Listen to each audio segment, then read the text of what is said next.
Welcome to the celebration, the return, and a night filled with anniversaries. Tonight in Orlando, Florida, we celebrate an amazing 13 years as you see the man who earlier today arrived, who will be competing in the returning King of the Mountain match at Slammiversary.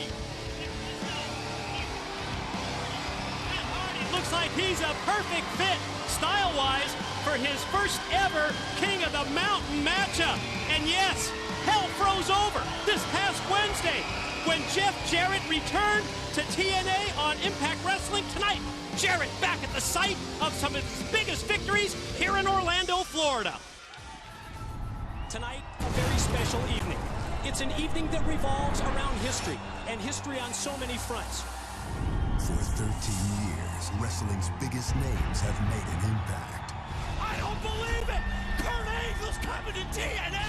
No! Freaking way! Oh, God! It's real. It's damn real. Historic moments that will stand the test of time. The game changes now. 13 years of unforgettable memories. Oh my God, it's Samoa Joe and Kurt Angle! Listen to this girl! Oh my God, Kurt Angle just headbutted Samoa Joe! Olympic Slam! Olympic Slam! Kurt Angle and Samoa Joe! 13 years forging an enduring legacy. You have witnessed an electric finish to an electric night where Sting has become the new TNA World Heavyweight Champion. And tonight, the tradition continues. This isn't just an evolution, it's a revolution. These people are willing to stand up. We have a movement, and in the end, we're gonna win. Some will be victorious, while others will live to fight another day. But all who step into the six-sided ring tonight will be a part of history. I am officially declaring myself the next TNA World Heavyweight Champion. TNA Wrestling presents Slammiversary. On what has been an unprecedented year, tonight we celebrate the culmination of 13 years. We celebrate the return of the King of the Mountain. And it all goes down live exclusively on pay-per-view. Welcome everyone to Slammiversary 2015. Josh Matthews ringside with the Pope and the man who has been here since day one, the legendary Professor Mike Tenay. Josh, thank you very much. It's a great evening here in Orlando, Florida, Slammiversary. And Pope, those gentlemen that we saw arrive earlier competing in the King of the Mountain match. Hey, that is going to be a big night here at TNA. Pope's looking his best. Tenay's dressed to impress, and Josh, well, you're Josh. But let's get down, Daddy. Those gentlemen will be competing for the King of the Mountain Championship. And speaking of championships, I say we get this night started with an X Division Championship match here at Slammiversary 2015. Yeah, let's do it. The following contest is an elimination match for the X Division Championship. Introducing first from Ibiza, DJZ. DJZ is a former X Division champion. He's also a man kind of guys without a home after the bromance imploded. Robbie and Jesse, they'll go one-on-one later. They're no more, but where does that leave DJZ? Time to focus on his singles career. You talked about that championship reign 3 months back in 2012. Gonna try and get the title back tonight.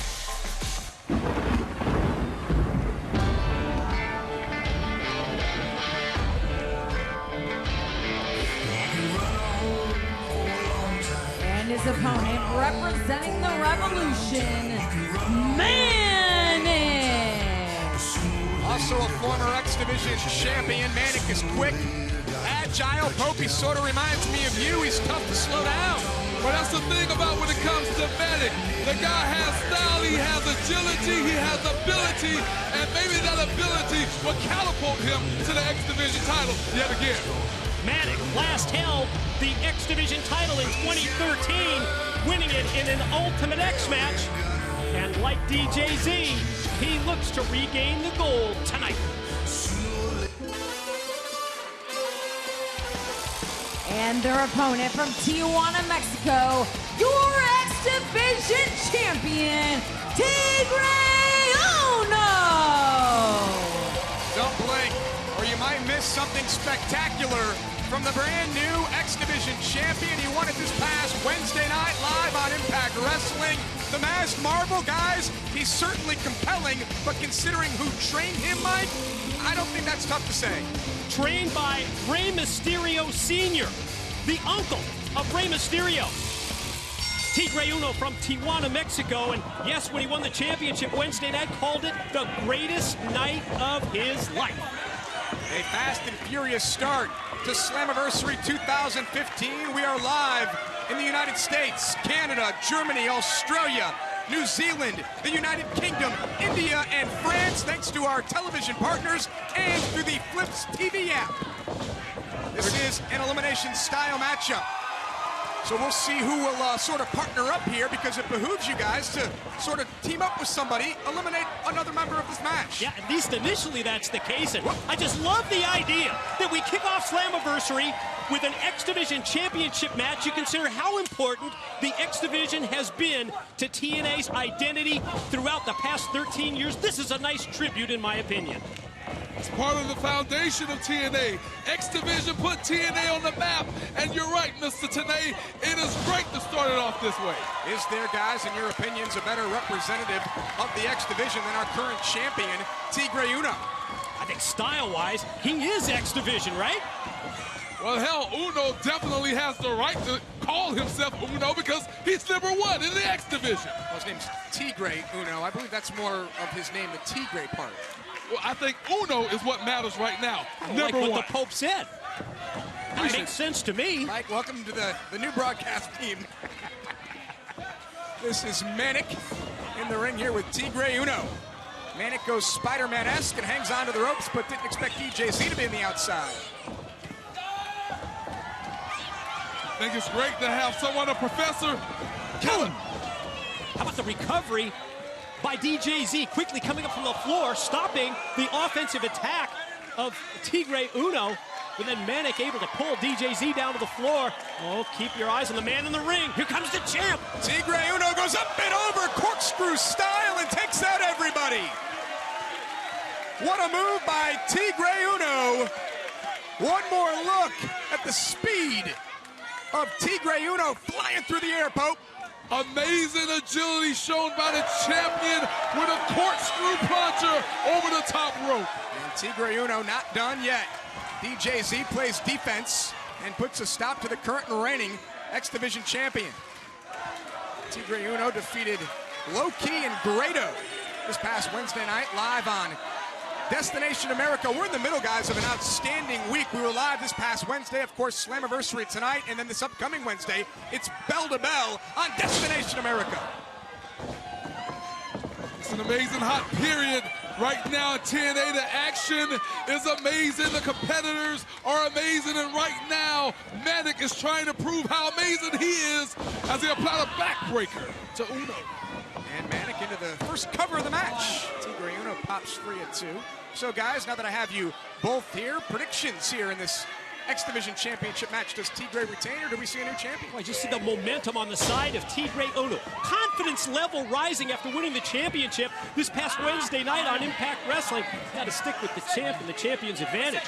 Well, right now, Josh, I'm going to revisit what you said earlier during the start of this matchup. Pope's surprised that there hasn't been an alliance made, if you will, some sort of union formed between the two as we see the drop kick by Manic, a union of sorts to take out the stronger link, not the weakest, but the strongest. Manic, another cover hooks to the outside leg, and I got to ask the question, how good do you think Manic could be if he weren't corrupted by James Storm and the Revolution and listening to the leadership of Storm?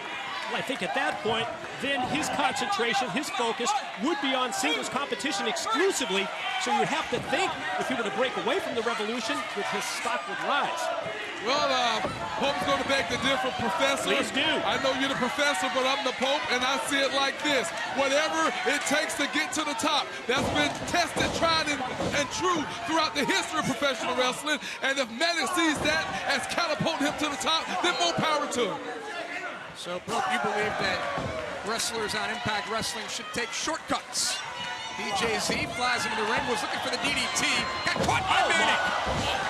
What an amazing maneuver by Manic. The knee to the face. Zima has to be seeing stars, Josh. DJZ right out here in front of us as we are live exclusively on pay-per-view. Elimination style X Division Championship matchup. Two men in the ring as we see Manic go for the cover here and get a 2 count. Tigre Uno and Manic, they competed last year at Slammiversary in the same match, a ladder match for the X Division Championship that was won by Sonata. We'll see who has the luck tonight. Who will leave as X Division champion? Tigre Uno in his first title defense against two of the top X Division wrestlers on our roster. Manic holds on, turns inside, looking back, suplex, and Tigre Uno planted in the center of the 6-sided ring. Nice standing suplex to a back suplex, shades of Elijah Burke. Good job by Manic. Elijah Burke? Who? DJZ, that's a unique way to get back into the ring. Ducks the clothesline off the other side, and DJZ, nice drop kick there to Manic. That was D'Angelo De Niro-esque. Absolutely, but look at this back elbow springboard by DJZ. DJZ ducks the clothesline. He's out of the bromance. Mentioned earlier that he's sort of a man without a home, but DJZ can create something special here, guys, if he wins this match. This action is unbelievable. How do you keep up with it? This is what the X Division is all about. Mike, you've been saying it since day one. It's not about limits.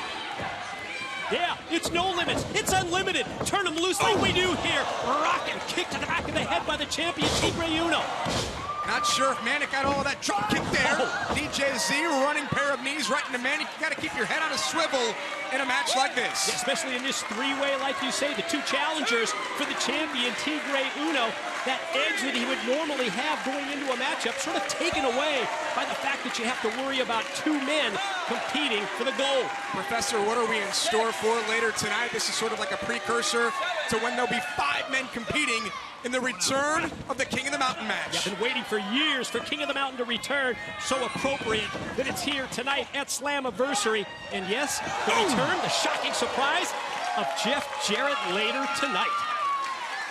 OMG, the last time Pope saw action this fast, I had to press up, down, AB, left, right. From maneuver like this. DJZ takes out Tigre Uno.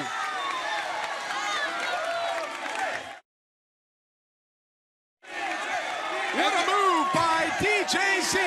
One more look at this athleticism up and over the top rope. DJZ, as Professor said, as Josh said, this isn't about limits, it's no limits. And DJZ just personified that. Slammiversary is trending worldwide via Twitter right now. We invite all of you to engage with us via social media tonight. Follow along via Twitter at Impact Wrestling. And of course, follow TNA President Dixie Carter at TNA Dixie as she continues to bring all the exclusives via her Twitter account. No one has been eliminated yet. We're about, 10, 12 minutes in, and we've yet to see an elimination. Pope loves what Manic just done as DJZ here just stopped the champ in his tracks. But why not go for the mask? Turn it around, blind the champ. That gives you an advantage. DJZ had Tigre Uno, Manic had DJZ, jackknife cover, and DJZ has not been eliminated. Sure looked like that was going to be elimination 1 in this three-way match. What's it going to take to eliminate one of these guys? An electric chair, also with a sliced bread from the top. And DJZ just made sure that Manic wasn't going to be able to connect on Tigre Uno, who's on the canvas. What is going on now? Top rope hurricane run into the cover, and the champion's going to be eliminated. Tigre kicks out at 2. Boy, I like DJZ's strategy right there, where he takes Manic away from the champion, comes right down into the pinning attempt on the title holder, and there's the drop kick that sends Manic out to the floor. It's almost like there's 9 or 10 guys in this match. The action is non-stop as Tigre Uno was able to take care of DJZ there, and Tigre Uno running drop kick in the corner. That'll send you to the orthodontics, right in the mush maker. And Tigre Uno, DJZ will be eliminated first in this matchup. DJZ has been eliminated. So now we're down to two guys. It becomes a one-on-one match. I almost said the word traditional, but there's nothing traditional about the X Division. Yeah, hardly. Outside in with the shoulder block by Manic, who goes springboard, does not connect. And this was how Tigre Uno was able to defeat DJZ. Coming off the top, and he got the 3 count with the maneuver. That is hard to describe, but it was effective. How about the way that he sprung split-legged off the top right into the pin. Cover on Manic, and Manic hits the inside shoulder up at 2. First match of Slammiversary 2015. You know, the action is picking up, and as we notice, DJZ just went back to the back, and I'm just wondering why DJZ and Manic didn't team up. Why they didn't try to take out the champion? That would have made more sense. Took the belt away from him. Well, that's what you guys were talking about in the early goings of this matchup. Sort of turn it into a one-on-one match, but either way you slice it, Pope, it was going to come down to 2 guys. Absolutely, but eliminate the champion, guarantee a new champion. Frog splash by Manic, didn't get it all. Tigre Uno holds on, rolls through, and Tigre Uno was that close. I think Tigre also got his knees up just at the last second, made contact with Manic, quickly turned it into a pin attempt, but couldn't put him away. That's why I like having the professor with us, Pope. He notices the nuances of what goes on in the ring. When I'm calling Impact every Wednesday with you, it's like I'm out here by myself. That's why you like having him. Pope's loving him. Manic slips free, and Manic, what a move there! Had that double underhook, and then the knees right to the chest of Tigre Uno. And Manic this time connects with the frog splash. New X Division champion Tigre Uno says, not so fast. You gotta know Manic has been all over the world, wrestled all in Mexico, Japan, and you gotta know that the shades of Eddie Guerrero just showed through of how much he was influenced by that frog splash. Great call there, Pope. And you can see Manic now. He's got the championship in his sights. He's gonna try to put away Tigre Uno. Body scissors roll through. Tigre Uno opts not to go for the cover. Looks for a German suplex into the turnbuckle. He's going for the kill. He's going for it. And Tigre got the legs across the chest of Manic, but I think it's going to be enough for Tigre Uno to retain his title.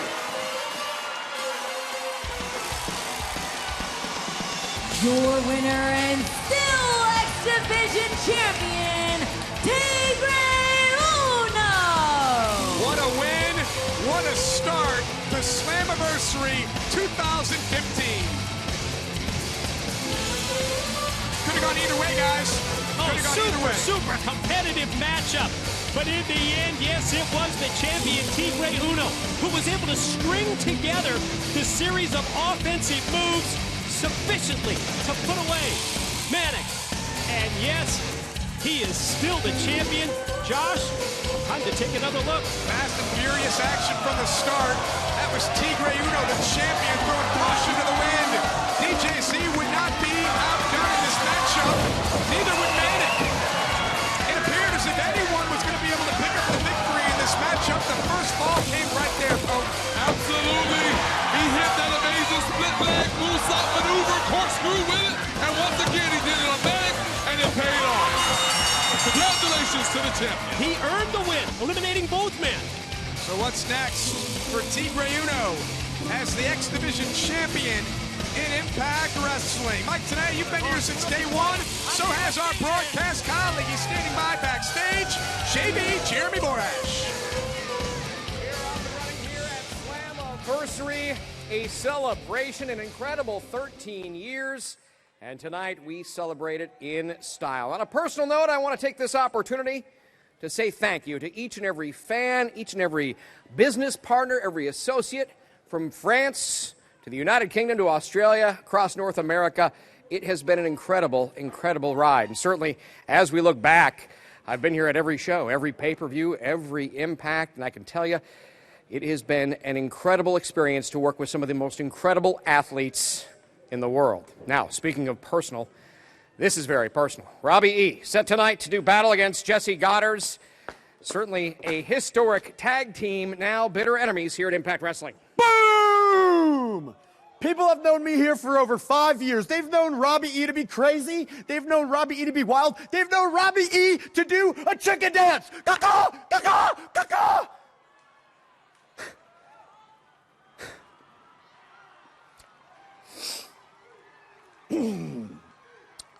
But tonight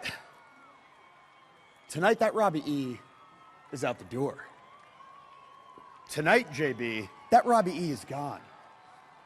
Because my tag partner, my former tag partner, my former best friend, Jesse Goddard, he put a chair on my throat, ran me into a post, and tried to take away the one thing that I love: pro wrestling. Jesse, you're not the man. These people don't think you're the man. You are what you've always been and what they know you've always been. My bitch.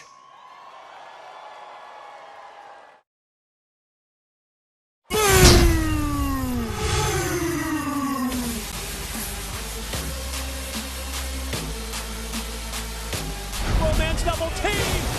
Storm driven down. We saw it earlier. What? They got him. You kidding me? Your winner and World Tag Team Champion, the Bromance. Throw-down hit. Wolves taking out a play, and the Bromance win the title. Sizing up Jesse for a 450 splash. And Aries and Rude have advanced to Ultimate X. And Jesse and Robbie going at it. EJZ trying to stop this. The crucifix drop. Robbie is going to do it for a third time. Yes, he does. No! I'm tired of this, Robbie! Robbie! Oh! Hey, You don't have to do this. I took out Robbie E because I'm the superstar. I'm the one that looks good. I have the muscles. I'm the reason we won those tag team titles twice. I'm loving this beat down, Jesse. Just putting no DJ, an elbow to the top of the head. I know it's the Boston Crab, but he's about to, he got him, he broke him in half.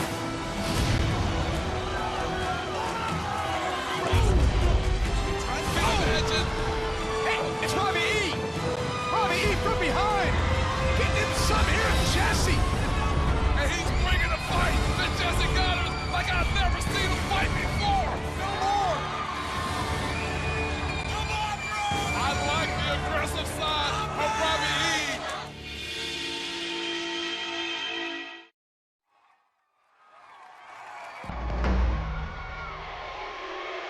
The following contest is scheduled for one fall. Introducing first from Hollywood, California, Jesse the Man Goddard.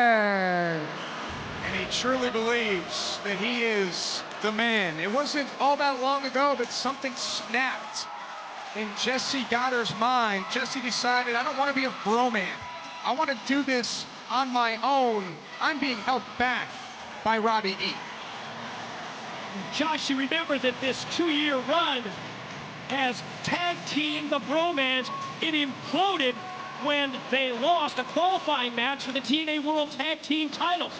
We saw last month on Impact Wrestling where Robbie E defeated Jesse back to back to back.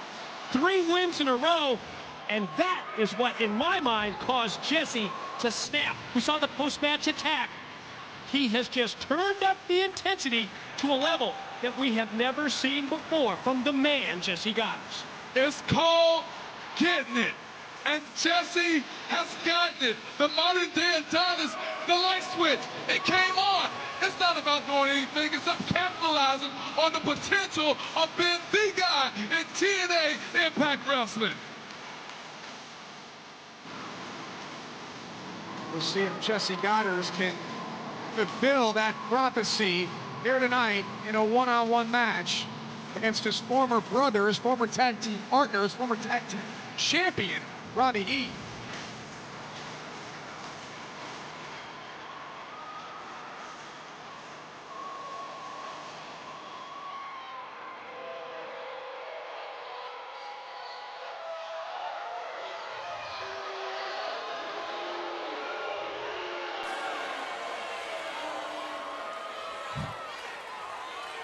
Robbie E wants to call me a bitch.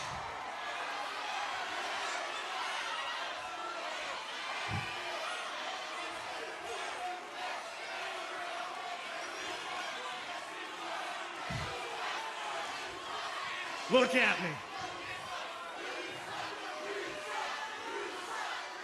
Look at me.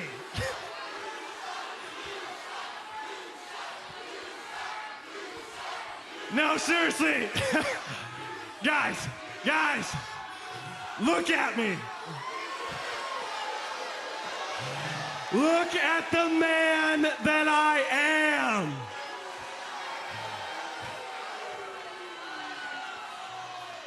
I was stuck with Robbie, the bro,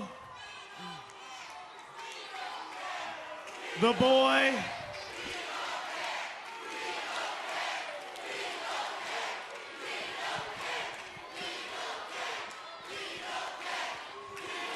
here's something you might care about, because like you people, you fat, triple-digit, just heart attack waiting people, just like Robbie, have no idea the work it takes to be a man.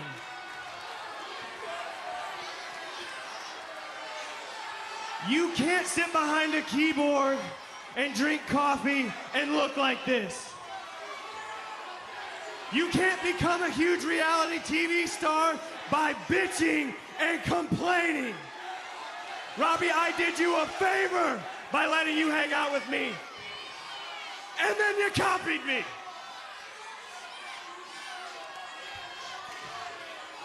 And then I put you on a commission for a month.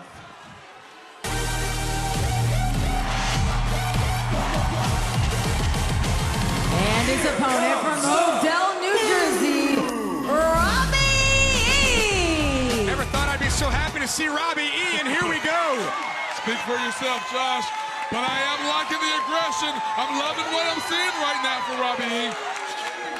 Robbie E's a hustler, a hard worker. There's not a weekend where Robbie E is sitting at home. Robbie E's always wrestling. He's always on the road somewhere doing an independent shot. This guy just wants to get better and better. Yeah, I talked to both Jesse and Robbie about the different mindsets after spending so much time as a tag team. Both admitted to me they're enjoying the challenge of transitioning into singles competition, but this is absolutely about the bad blood between these two. And really, this is a pivotal match for both Robbie E and Jesse. The winner will always get to say to his former tag team partner, I beat you. I was better than you at Slammiversary. Absolutely, and I think that's what each competitor right now is looking for. Robbie's looking for revenge. The modern day Adonis looking for bragging rights.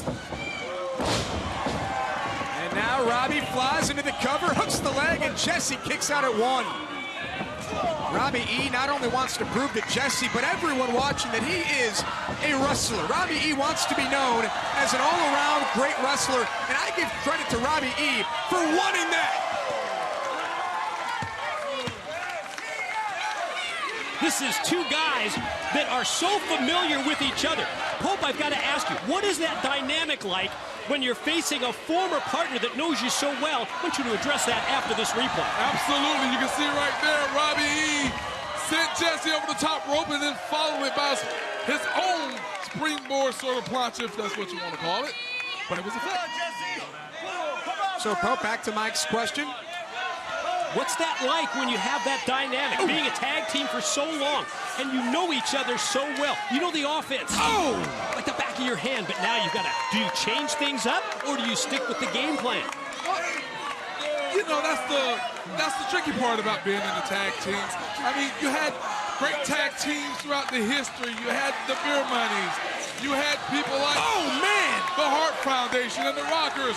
Right now, I think that Jesse is trying to say, hey, I'm going to be that Bobby Roode. I'm going to be the one that goes on to become a multiple-time world champion, if not the longest reigning world champion of the team. But to do so, he has to come up with new maneuvers. He has to do things a little bit differently to outsmart the person who he was formerly married to. Yeah, that's always the question, whether you do change up the offense against your former tag team partner, or do you play to your own strengths with your normal offense. And I hope that James Storm isn't paying attention to what you just said there, Pope, because James Storm is going on to have an incredible singles career as well. Never said that James did, but it's evident that Bobby Roode is the longest reigning champion in TNA's history.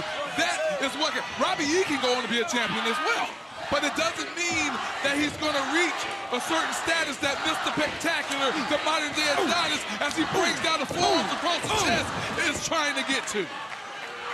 Former two-time tag team champions, but Robbie E, his own resume lists a former X Division champion, so Robbie has gotten it done in his single career.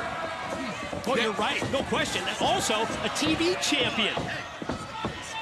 For that X Division championship, covered here by Jesse Goddard. Robbie E, he beat Jay Lethal for the X Division title, and then, yes, also held the TV title. So I think in terms of singles competition experience, you've got to give the edge and the nod to Jesse, Robbie E. Jesse trying to hang on here. Trying to take advantage of his strength. And yeah, Robbie E was trying to disbalance his weight, it looked like, Pope. Absolutely, it was a nice counter, just kicking the legs to try to change the shift of the weight, if you will, to put him back to the mat. He was successful for a moment there, Josh. And we'll see if Jesse can get a tighter grip here on the waist of Robbie. Now, Josh, let's just revisit what you said when we're talking about James Storm, when we're talking about Bobby Roode. You want to go back there because you want to be friends with everybody in the back. It's not you about don't being want to upset friends. anybody, so go ahead. I use those guys as examples because they are the best of the best here in TNA. They are the best tag team, one of the best tag teams to come through TNA. And you know what? You got to give credit where it's due, man. You've never been in the ring like these guys, so understand this. When it comes to wrestling, when it comes to holding championship, it's all fine to be a tag champion, great to be X Division champion, but everybody wants to be the world champion, so you can call yourself covered by Jesse Goddard, the man. I don't think there's any question about that, but I think I have to side with Josh at this point. Professor, tread lightly, Daddy. I'm glad that you were able to make amends there, Pope. And you said that, oh, nice jump kick there. You said that Jesse needs to do all these things. You said that Jesse needs to prove himself to be the man. He's already calling himself the man. No. Once you know what, Josh? Pope's not going to continue with that. Let's just say this. He comes out as the man. He has it on his back, but he doesn't have that stamp. He doesn't have the gold around his waist. I mean, you call yourself a play-by-play analyst, but thankfully, the Professor Mike Tenay's here. I don't call myself a play-by-play analyst. No, you Thank you for the softball. I'm a play-by-play announcer. Yeah, that too. Gonna have a pull-apart out here at the broadcast table. Oh, man, nice bear hug here by Jesse. We've already seen Tigre Uno retain the X Division Championship. In the first match here at Slammiversary 2015, we'll see the return of the King of the Mountain match as Jesse off the backbreaker. The cover doesn't hook the leg, and Robbie kicks out at 2. Mike, I cannot wait to hear some of the facts that you have as it relates to King of the Mountain. We haven't seen it since, I believe, 2009. Is that correct? That is right. We're going to go through all the details once we get to King of the Mountain. And there's so much intrigue this year with the return of King of the Mountain after hell froze over this past Wednesday night. Absolutely. How great is that going to be as we see the bear hug applied yet again, which I think is very smart by Jesse. You target a part of the body, you know you got the guy hurt, you continue to go back to the game plan. Don't stray away from it unless your opponent forces you to, and right now that hasn't happened. Robbie's starting to fade here from the bear hug of Jesse. If that hand drops one more time, Jesse will be victorious. Look at the intensity on Jesse's face. And Robbie hangs on. So the match continues. Mike mentioned hell freezing over Wednesday. That was the return of the founder of Global Force Wrestling, Jeff Jarrett and Karen Jarrett. They came out, they shocked the world, they changed the game.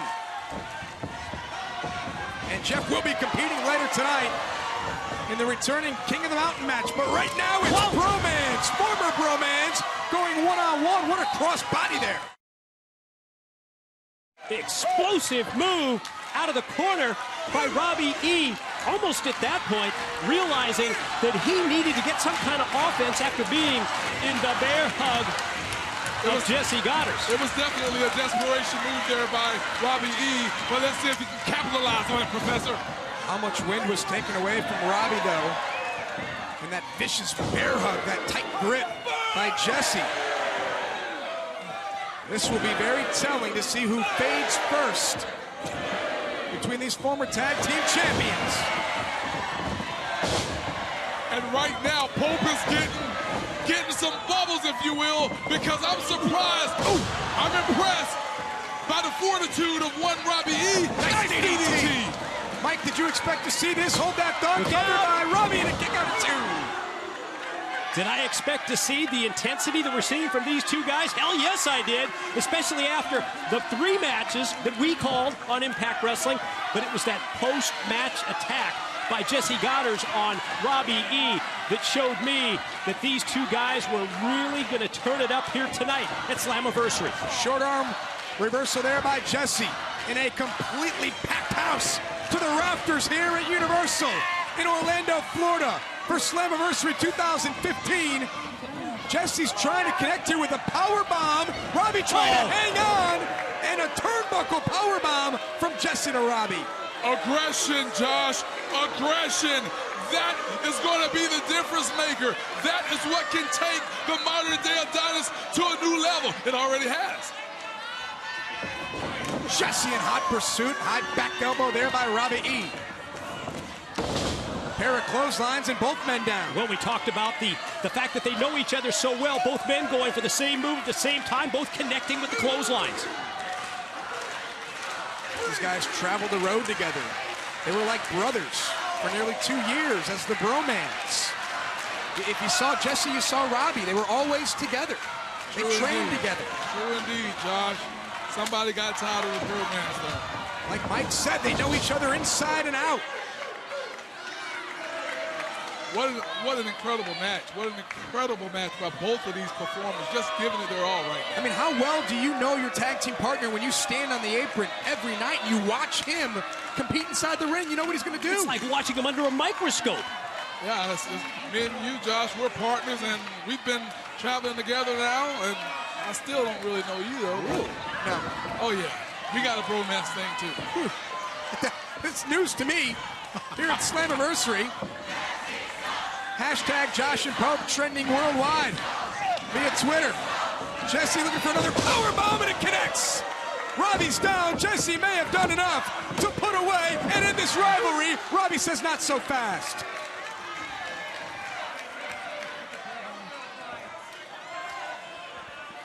A look of shock and awe in the face of Jesse Goddard after that tremendous power bomb. He's going for the Adonis lock. He's going for it, Josh. He got it locked in. How long will Robbie E be able to hold on to keep from tapping out to the Adonis lock by the modern day Adonis, Jesse Goddard?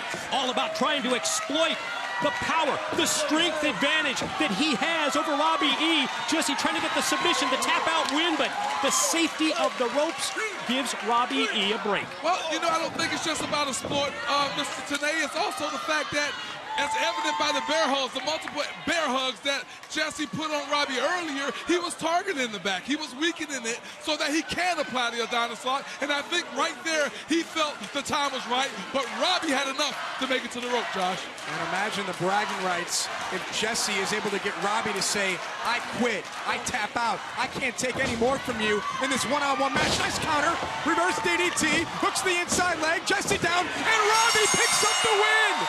Robbie is victorious! Your winner, Robbie E! Robbie E is the better bromance! No, Robbie E is the better man here tonight at Slammiversary. Get that robe that Jesse Goddard wears and put it on Robbie E. Whoa, slow your roll, Josh. Let's not go that far. Congratulations to Robbie E, though. He did pull out the victory in a hard-fought match between himself and his former bro-man. I don't know, Mr. TNA. Do you think this is over? I tell you what, I agree with you on one thing. He pulled out the win. It sure looked like the man, Jesse Goddard, was in control of this match. And we're going to go back and we're going to revisit what went down. I thought that the powerbomb, Mike, was going to be the ending. I thought it was going to be the victory for Jesse. Somehow Robbie persevered. Counter, victory, Robbie E. Bragging rights for Robbie E. after Slammiversary. Congratulations, Robbie E. We got plenty more to come here tonight on Slammiversary. The hits will keep on coming as we send it back to Jeremy Borash. Here at Slammiversary, and what a return it was this last Wednesday when Matt Hardy had a chance to step in the ring with the World Heavyweight Champion. Certainly an incredible night tonight here as well. A huge opportunity in the King of the Mountain match. It's exciting to be back. First and foremost, Matt Hardy will always be remembered as one of the greatest tag team wrestlers to ever step foot inside the ring. But on nights like tonight, I get the opportunity to be remembered as one of the greatest singles wrestler to ever step foot inside a wrestling ring. Tonight, I get the opportunity to add the King of the Mountain Championship title to my resume. And that's important to me. It's important that I cement my legacy as one of the greatest of all times. But it's not going to be easy because I have to go through 4 bad dudes. Drew Galloway, Eric Young, Bobby Roode, and Jeff Jarrett. Jeff, it was good to see you back for one last hurrah. But tonight, OV1, the man who is stronger than death, the man who never says die, is going to add a new nickname to his collection. And that's going to be the King of the Mountain.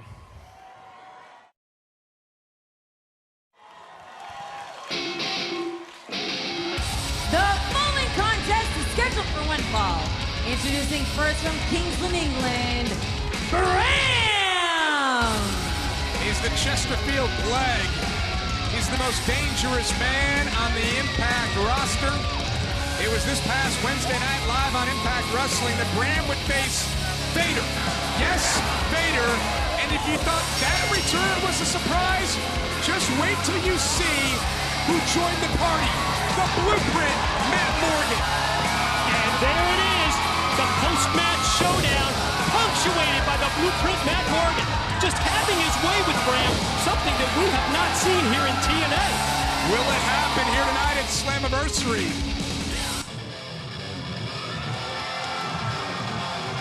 And his opponent from Fairfield, Connecticut, the Blueprint, Matt Morgan! Matt Morgan goes 7 feet, about 320 pounds, and until this past Wednesday, it had been 2 years since we saw Matt Morgan in Impact Wrestling. He's a 2-time tag team champion, and you just get the feeling, Mike, that if Matt Morgan would have stuck around a little longer, multiple-time world champion, could be X Division champion if he wanted, take the tag team titles. I mean, the Blueprint Matt Morgan, he really is the blueprint of what a wrestler should look like. Could not agree more, and I think we're going to hear from Matt Morgan with some pre-match comments. Always one of those guys that you said was a can't-miss prospect. God, that feels good. It feels good being back home. But that said, I know the Impact Zone. The Impact Zone didn't see the 7-foot, 330-pound freak of nature, the Blueprint Matt Morgan, come all the way back here just to wrestle now, did we? Bram, they don't want to see us wrestle. They want to see us fight. So if you're as tough as you say you are, you'll accept it. Street fight, right here, right now. Street fight? I don't know about that. Against Bram? With his, a street fight? Bram's not going to back down at all from a street fight from Matt Morgan, and this match is on. I mean, I love the confidence of the Blueprint Matt Morgan, but to me, asking for a street fight against Bram, that is playing right into Bram's hands, right? And there are not a lot of people that Bram looks up to on the Impact roster. Bram goes every bit of 6'9" tall, and he was looking right up at Matt Morgan. Absolutely. You got to know one thing. you mentioned about hell freezing over, where there's a guy that kicked the door in once it was frozen, and his name is Matt Morgan. But I don't know if he knows enough about the maniacal nutcase that is Bram to play into his game with a street fight, Josh. Bram started calling out past members of the Impact roster. He defeated Crimson. He made easy work of Joseph Park. Vader showed up, and now Matt Morgan. And let's not forget, as you said, Josh, 7 feet tall, close to 300, if not over it. And you know what else, Josh? Matt Morgan, I mean, we're not talking about this guy's physique here. We're not talking about 2 years off and how well this guy looks. Matt Morgan being in the best shape of his career, or life, that is. And a supreme athlete, let's be honest. The only professional wrestler who played in the NCAA basketball tournament, the 7-footer.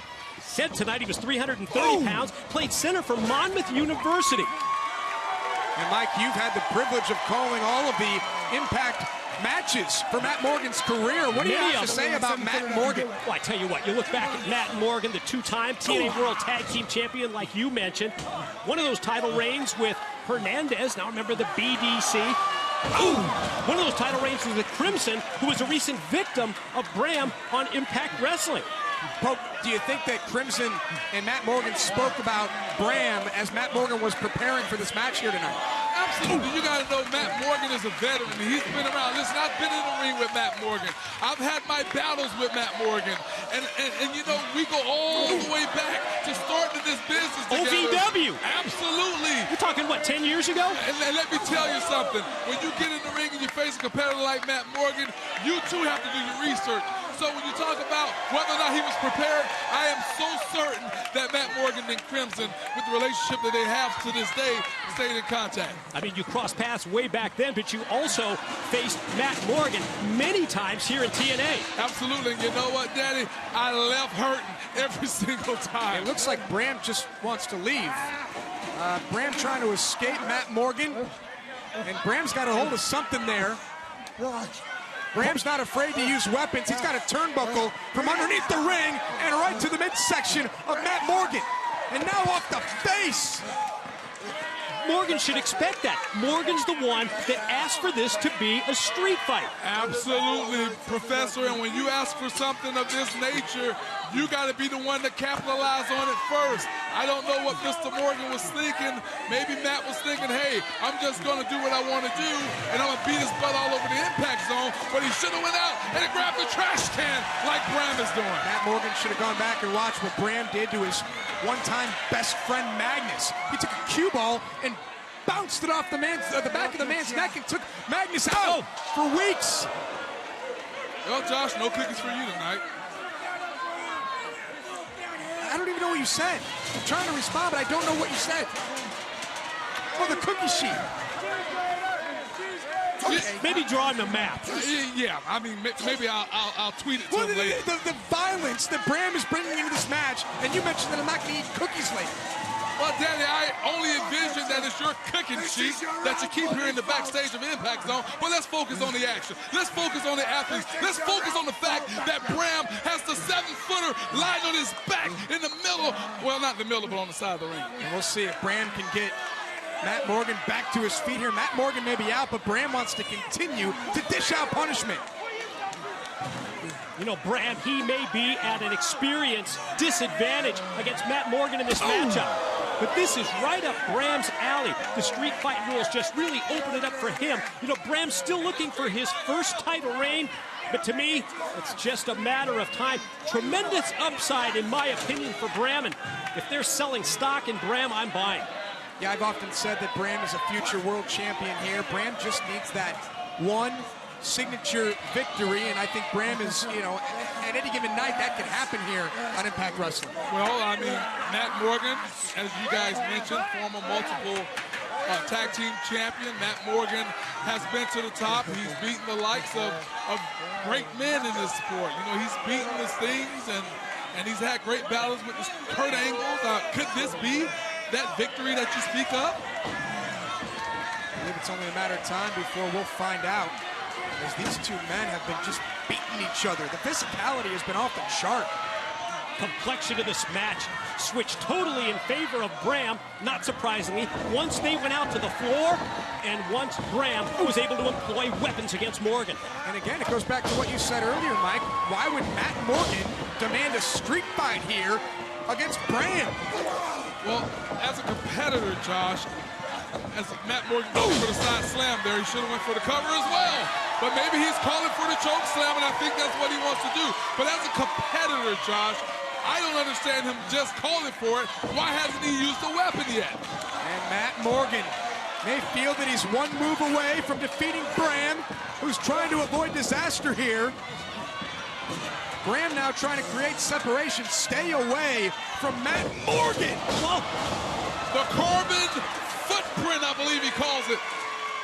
Wow! You are looking. Carbon footprint with the trash can involved. These two are well conditioned. These two may be able to go all night here in this street fight. Well, there's one thing you can't do, and that's prepare for the maniacal nutcase that is Bram. You just can't do it. He's too unpredictable. He reminds me of a young Bruiser Brody. I mean, you just can't prepare for that type of athlete. You just never know what Bram is going to do next as he's looking underneath the ring here, looking for more weapons, looking for more ways to pick apart Matt Morgan. Bram is psychotic. Can't seem to find anything right now. Well, maybe he just can't find what exactly he wants. I don't know. Why don't you tweet him tonight? He's getting frustrated now. He's getting frustrated. He's getting a little flustered. And all of this is allowing Matt Morgan to recuperate and recover in the middle of the ring. Matt Morgan's trying to catch his wind back, and Bram's frustration may come back to haunt him here. What was he looking for? He seems confused right now. Bram is going to opt with the steel chair here. No. Now to the other side of the ring. Pope, why don't you go ask him what he's looking for? No. This appears to be some sort of scavenger hunt. Mike, I mean, have you ever seen anything like this? Bram needs to get back into the ring and try to beat Matt Morgan. I think whatever it is he was looking for, he's going to settle for steel chairs. You don't want to make Bram angry, but when he's angry, when he's frustrated, you might be able to catch him off his game. Absolutely, but I'm trying to figure out what exactly was the mindset, which I shouldn't be doing. Because it might come to backfire. As you mentioned, Josh, he gave Matt Morgan time to catch his win. Big shots there by Matt Morgan. It looked as if Bram was looking for the brighter side of suffering. His signature maneuver, the DDT out of those steel chairs. Morgan has it hooked. Got him throttled right here. Gonna take him up, and this time, he not only nails the chokeslam this time, but the back of Bram crashes off the steel. Matt Morgan needs to go for the cover here. Matt Morgan needs a sense of urgency. Matt Morgan hooks the inside leg. Bram's down, and Bram kicks out at 2. Are you kidding me? Did you see how high Matt Morgan took him up with that choke slam, driving his back and his neck onto that steel chair, and Bram still had the wherewithal to kick out. Yeah, and you sense frustration. The close-up look on the face of the blueprint Matt Morgan. After he did not get the 3 count, Morgan thought for sure he had the win. Choke slam on the chair, and well, let's see what he's got in mind here for Bram. Finally, Morgan taking the initiative to use the steel chair. Low blow by Bram, it's all legal. This is a street fight. And now the brighter side of suffering onto the steel chair, and Bram is going to defeat Matt Morgan at Slammiversary. Wow. Your winner, Bram! Multiple times in this match, Bram's frustrations, his short fuse, it almost cost him against Matt Morgan. Morgan back here at Slammiversary. And Matt Morgan, very competitive against Bram in this matchup. You pointed out that we hadn't seen Matt Morgan in 2 years. Hope it's not another 2 years before we have the opportunity to see the blueprint back here on Impact Wrestling. There it is, brighter side of suffering. The DDT, added advantage, steel chair, leads to the pin, leads to the win. Chalk up another one for Bram. So Bram with another victory. Whose sights is Bram looking into now? Where does Bram go next? continues to climb the ladder here in Impact Wrestling. As you look at the carnage inside the Impact Zone. A big hello to everybody watching around the world tonight, live in France, live in India, live in the United Kingdom, and of course live across North America on pay-per-view. This is Slammiversary. We appreciate all of your feedback. Hashtag Slammiversary and everything you post. We're reading it here backstage. My guests at this time, set for tag team action later on tonight against Mr. Anderson and the Destroyer Lashley. It's Ethan Carter III and Tyrus. Gentlemen, are you set for action tonight? JB, this is the biggest week of my life. And I stand here. I feel like a champion. I look like a champion. And this Wednesday, at Bell to Bell, the entire world will see me become a champion when I defeat Kurt Angle. But tonight is Slammiversary, and I just want to say it's not always about me, man. It's not always. Boss, it's always about you. That's the plan. That's why we train. That's why you have the best weights, training skills that money can buy today. And security. Security. So you worry about Kurt Angle. And I'll worry about Ken, Bobby, and Destroyer Lashley. Mr. Anderson, Lashley. Did you just correct me? Yep. Because you see, this Wednesday, the reign of Carter begins, and there's going to be some changes around here. Ooh, I can feel them now. I can feel them now. And JB, they start with your toupee. What? That's my real hair. Grow back.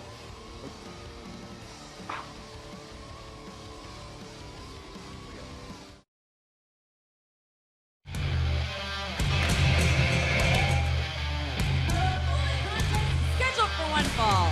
Introducing first from Milwaukee, Wisconsin, Austin Aries. Austin Aries is a 6-time X Division champion, longest reigning X Division champion in company history, TNA World Champion, and former tag team champion. Austin Aries has done it all in Impact Wrestling. And I think that's why, at least to me on the surface, Austin Aries is going to have the advantage in this one-on-one match. Davey Richards has been concentrating so much on tag team wrestling as part of the Wolves. You see Austin Aries and you just had the incredible resume and all of the singles championships he has. Important stakes in this match, though, as it pertains to the TNA World Tag Team titles. We'll tell you all about that right after this.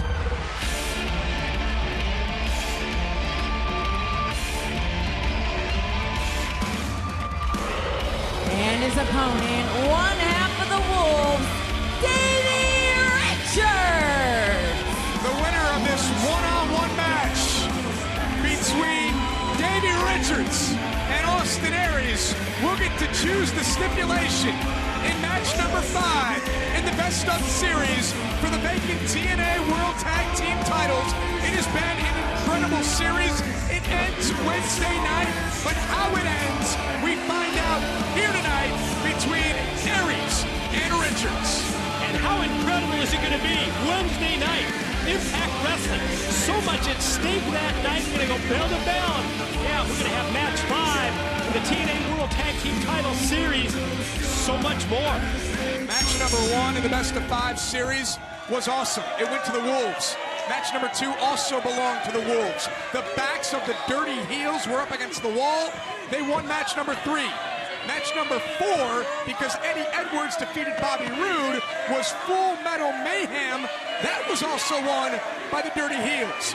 Match number 5 happens Wednesday at Bell to Bell. Like Mike said, a ton happening Wednesday night, including EC3 versus Kurt Angle for the World Championship. Go down there, Josh, catch your breath. Pope want to talk about how privileged we are. I want to talk about how privileged the fans are that we get to witness yet again the team of the Wolves and the Dirty Heels going one more time, one more match. And I'm telling you, this best of 5 series has ignited TNA and is taking us to heights unknown, Daddy. I mean, tag team wrestling in TNA. You go back and think of the incredible series of matches that we had towards the end of last year, and then bringing it forward this year to have the competition between the Dirty Heels and the Wolves. And it's why TNA Wrestling just has such an incredible tag team division. Absolutely, because when you talk to people about Impact Wrestling, they talk about the X Division, they talk about the Knockouts, and they talk about the incredible tag team competition. I can't wait for match number 5. I can't wait to see how this match develops. And guys, any sort of speculation on what stipulation they may choose for match number 5? How do you know? Yeah, I expect for the winning team to choose something that is going to play to their advantage, obviously, Josh. That's what the smart team will do. So we'll have to see how this play out tonight, and great anticipation, I might say. So when Eddie Edwards chose Full Metal Mayhem, the Wolves believed that that match would behoove them. It didn't. The Heels were victorious, so you have to be careful with the choosing of the stipulation. Yeah, we saw that in the last match when it came to Matt Morgan, right?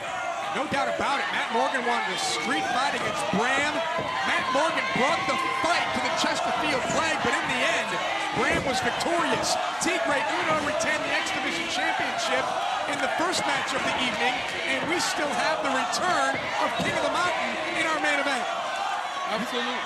Matt Morgan chose to, instead of playing chess, he wanted to play some street ball, and it didn't play to his advantage. Standing switch there by Austin Aries.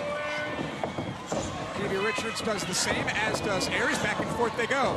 And not to mention, Robbie E defeated Jesse, so what's next in the careers for Robbie and Jesse? Cover here. Aries pops free at 2. Davey misses wildly, and Austin Aries going to buy himself some time.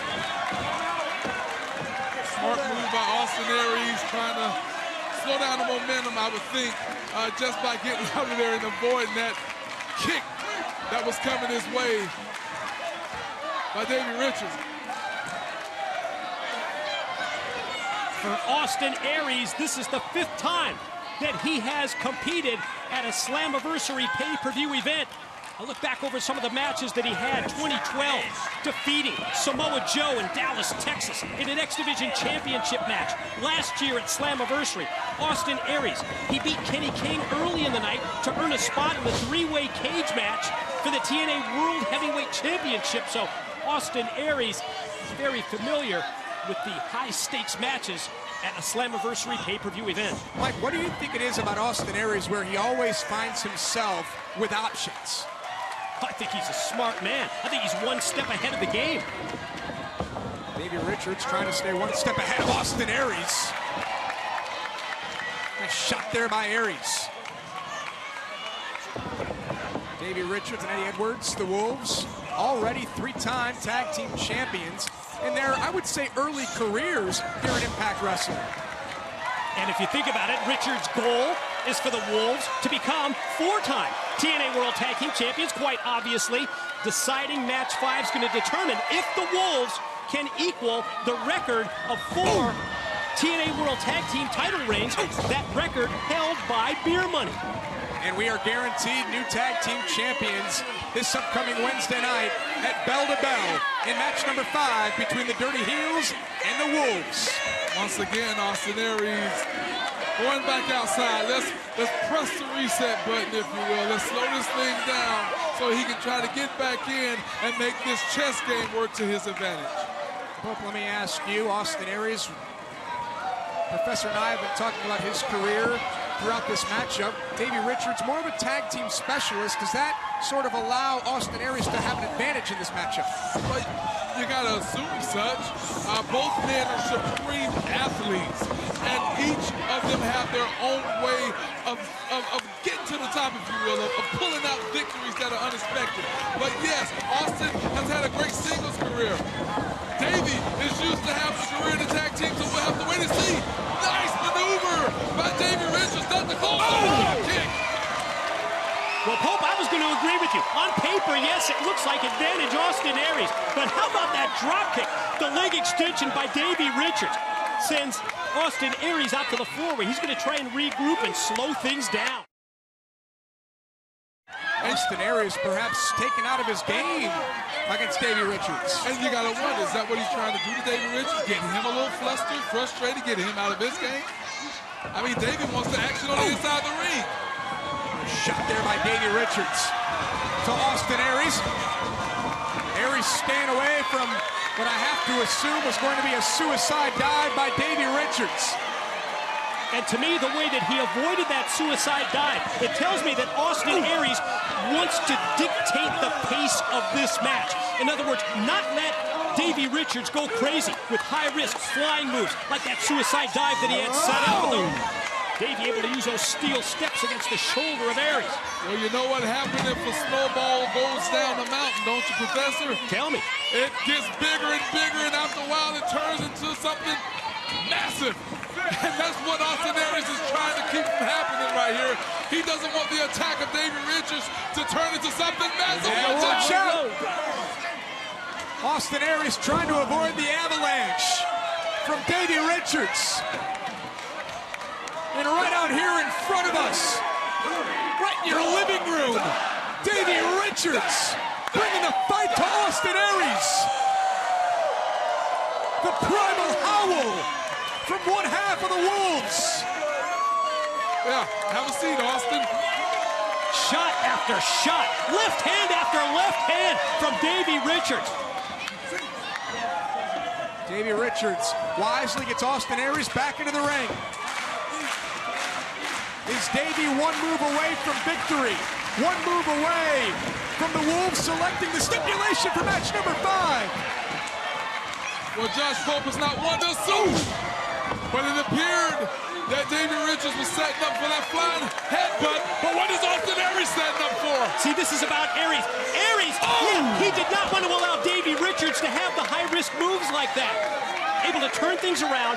Richards crouched in the corner initially, and that opened the door for Austin Aries to go top rope. We've got to take another look. Here's the replay. Perched up on top is Aries. And there it is, the shot, the double sledge to the top of the head of Richards, and now it's Aries in control.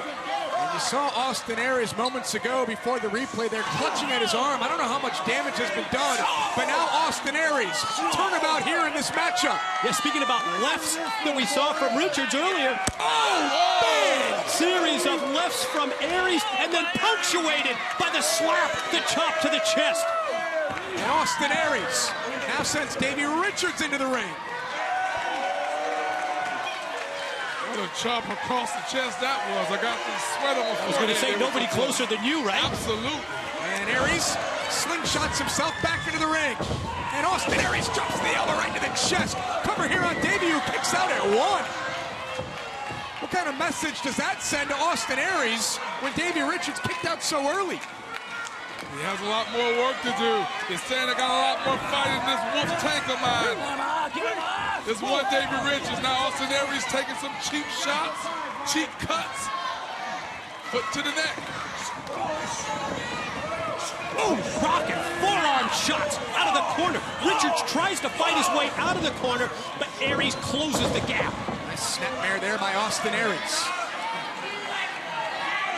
Austin Aries very comfortable up on that second rope, elbow right to the back of the neck. Hooks the inside leg. Davey Richards kicks out at 2. Just precision right there, Josh. He couldn't have placed that elbow in the back of the neck any more better than he did. How fluid is Austin Aries? It's like poetry in motion, isn't it?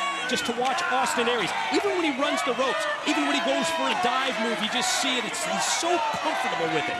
Like a stream of water. Everything is calculated. Everything makes sense in the offense of Austin Aries.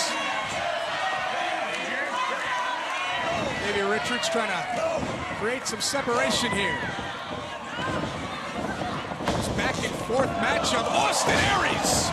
That's that comfort zone. Aries into the cover. Has Austin Aries done enough? Davey Richards kicks out at 2. Springboard back elbow. Shades of the great Buddha and the greatest man that ever lived says, hey, I can do it too, and just as well. And it almost feels like the longer this match goes, Mike, again, how comfortable does Austin Aries look? I mean, to me, like we pointed out right at the outset, right at the top of this matchup, in terms of singles competition, it looks like Aries has the advantage. The longer it goes, the way I look at it, That's advantage Aries, but Davey Richards won't take no for an answer. Fights back with the kicks, but shut down quickly. Eye poke by Aries. Davey Richards still able to stay on his game and reverse Austin Aries. Davey Richards building steam. Suicide dive right to the chest of Austin Aries. Exactly what he wanted to do earlier in this matchup. Finally there, opportunity presents itself. And as we're going to take another look at the contest made, here it is. Missile for Davey Richards.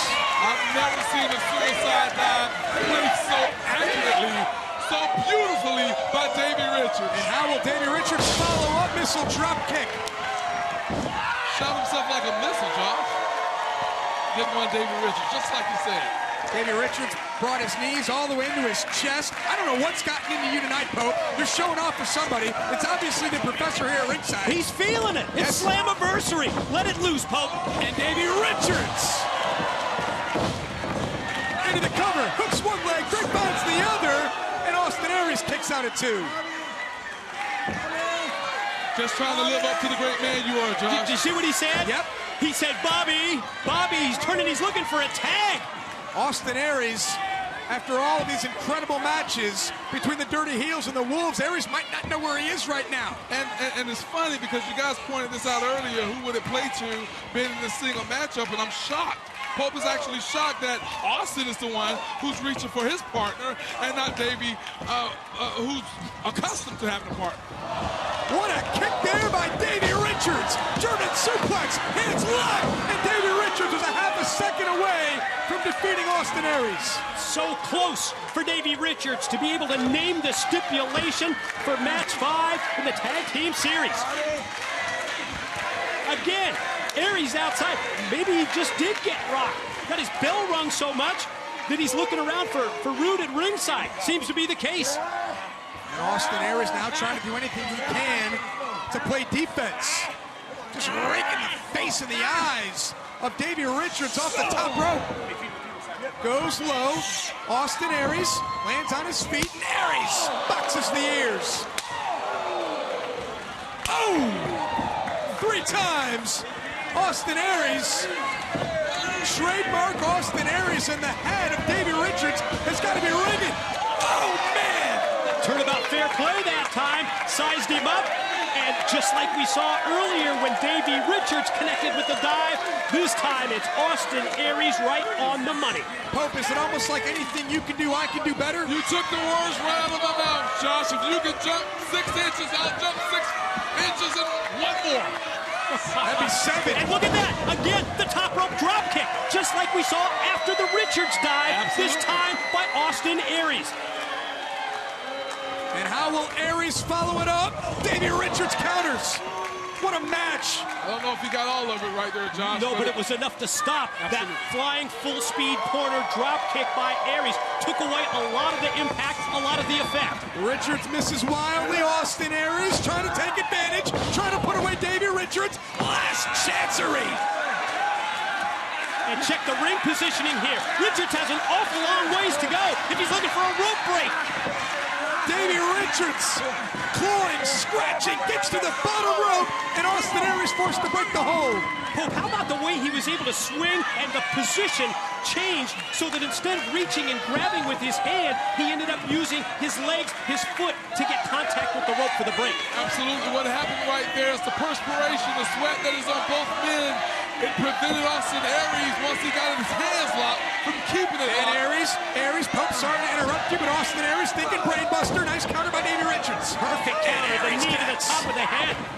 And Davey Richards goes low. Back and forth, and Slammiversary. Oh, man! That time he caught him with that full-speed corner drop kick, and now he's going to go brainbuster. Aries, if he connects here, Aries is going to be done.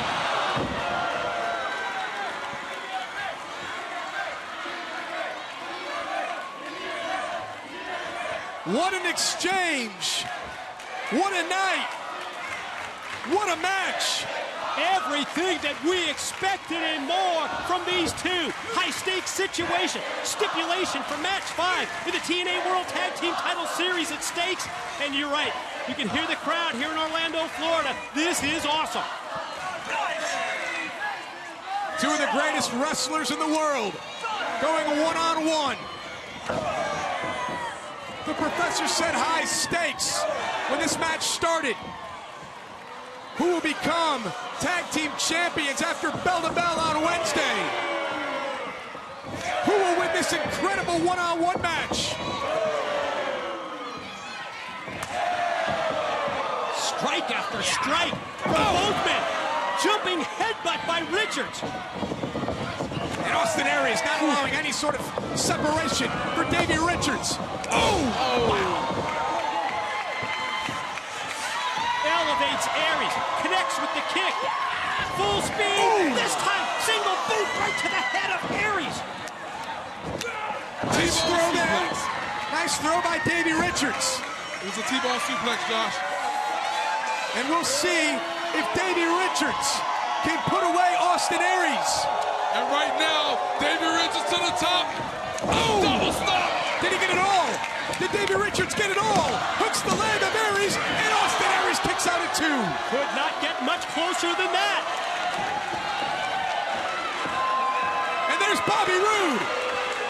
What are the Dirty Heels up to now? The Roode down here. Check it out. Eddie Edwards. Eddie Edwards not going to allow the Dirty Heels to steal the victory, and that's exactly what happened. He pulled it Your off. winner, Austin Aries. And with that victory, the Dirty Heels will select the stipulation for match number 5 for the TNA World Tag Team titles this Wednesday at Bell to Bell, and here's how it went down. From behind, the quick roll-up after the momentary distraction. And that enables Austin Aries not only to get the win, but for the Dirty Heels to be able to name the stiff. The great Hannibal Smith, I love it when a plan comes together. Seeing I outclassed you, Davey Richards, seeing I out-wrestled you, we get to make the stipulation for the final match 5 to see who are the new World Tag Team Champions. We've been listening to the people, and we're gonna give you exactly what you want. It's gonna be the Wolves versus the Dirty Heels in a bra and panties match. Just kidding. No, we're gonna do what the Dirty Heels do best. We go longer and we go harder than anybody.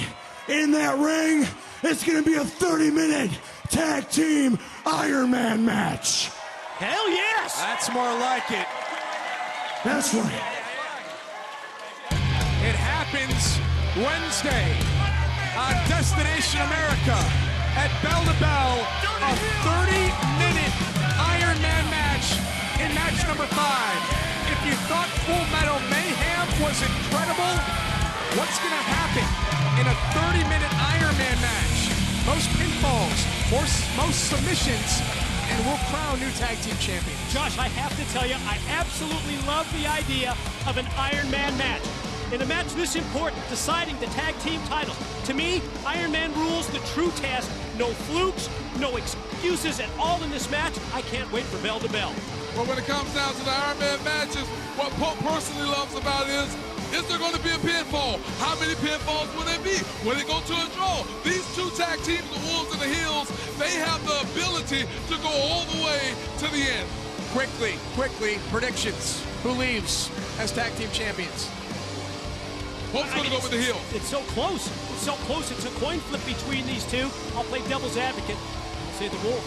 We'll find out what happens this upcoming Wednesday night on Destination America at Bell to Bell. Standing by in the locker room area, our broadcast colleague, Jeremy Borash.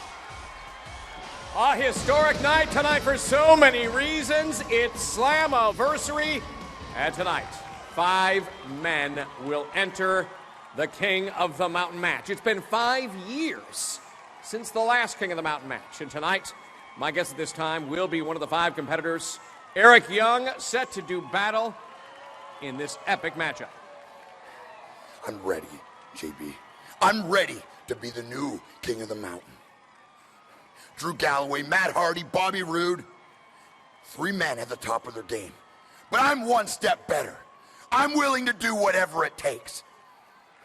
Global, TV, X, Tag, World. Those are all the titles here, and I've held every single one. And that brings me to you, Jeff Jarrett. You got a long history here. You're the original King of the Mountain.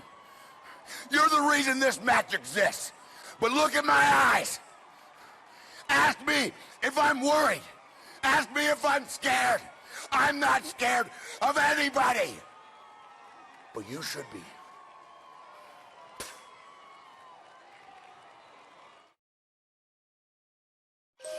Everyone thought I couldn't beat Awesome Kong. Well, we shocked the world, didn't we, girls? Yeah, we did. Nobody thought I could do it. Nobody thought I could beat Kong. I'm here to put everyone on notice. You're not going to beat me.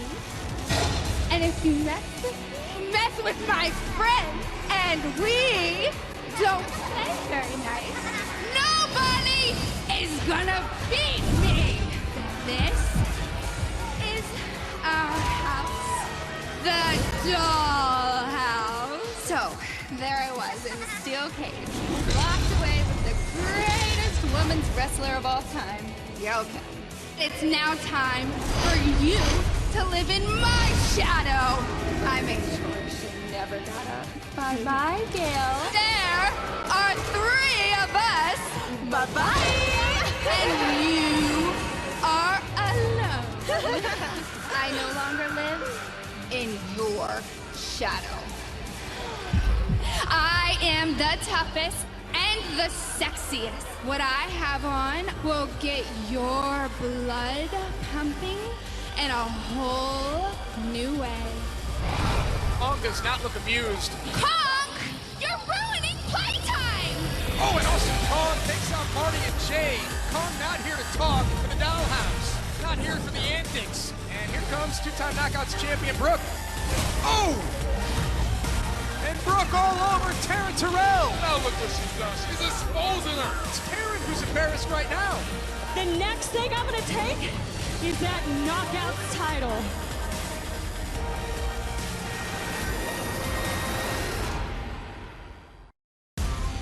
Sexy, powerful, strong, athletic. The TNA Wrestling Knockouts.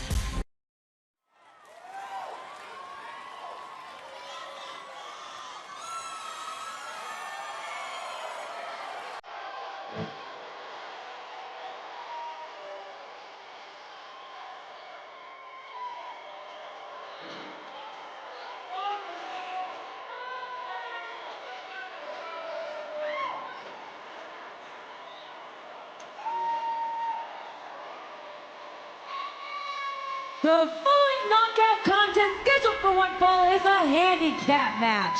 Introducing first the team of Marty Bell, Jade and Taryn Terrell, the Dollhouse. Earlier this week, Jade and Marty Bell told ImpactWrestling.com that they have to right a wrong. They lost to Awesome Kong and Brooke in a tag team matchup. So this upcoming Wednesday at Bell to Bell, Taryn Terrell must defend her Knockouts championship against both Brooke and Awesome Kong. As of today, gentlemen, Taryn Terrell has been Knockouts champion 221 days. Pretty darn impressive, isn't it? Tonight they have the numbers game. They have the advantage. This matchup is going to be 3-on-2. Then consider on the side of the 2 is Awesome Kong. Well, this was generally the moment that Pope just likes to sit here and watch the Dollhouse. So let's hear what they have to say. I am the greatest Knockouts champion in history.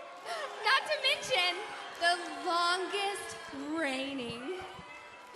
And we are your biggest fantasy, and we're in your dreams every night.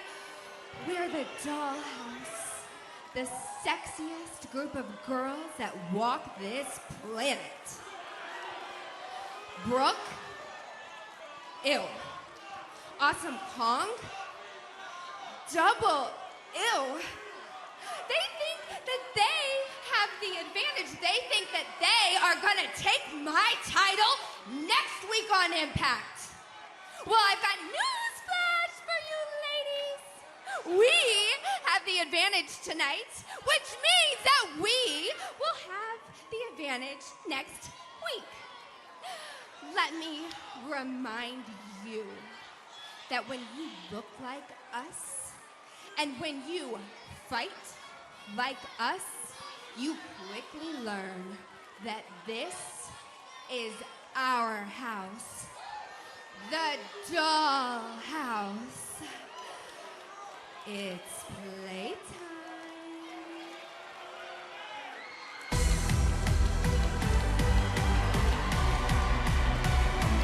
And their opponents, introducing first, Houston, Texas, Brooke!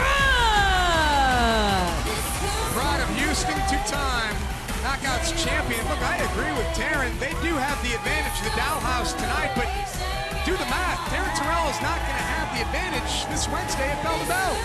Certainly doesn't seem so, does it? Not the way you laid it out just moments ago.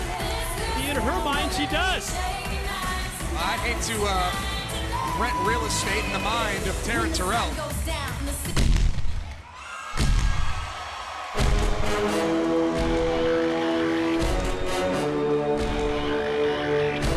And her tag team partner from Tokyo, Japan, Awesome Kong!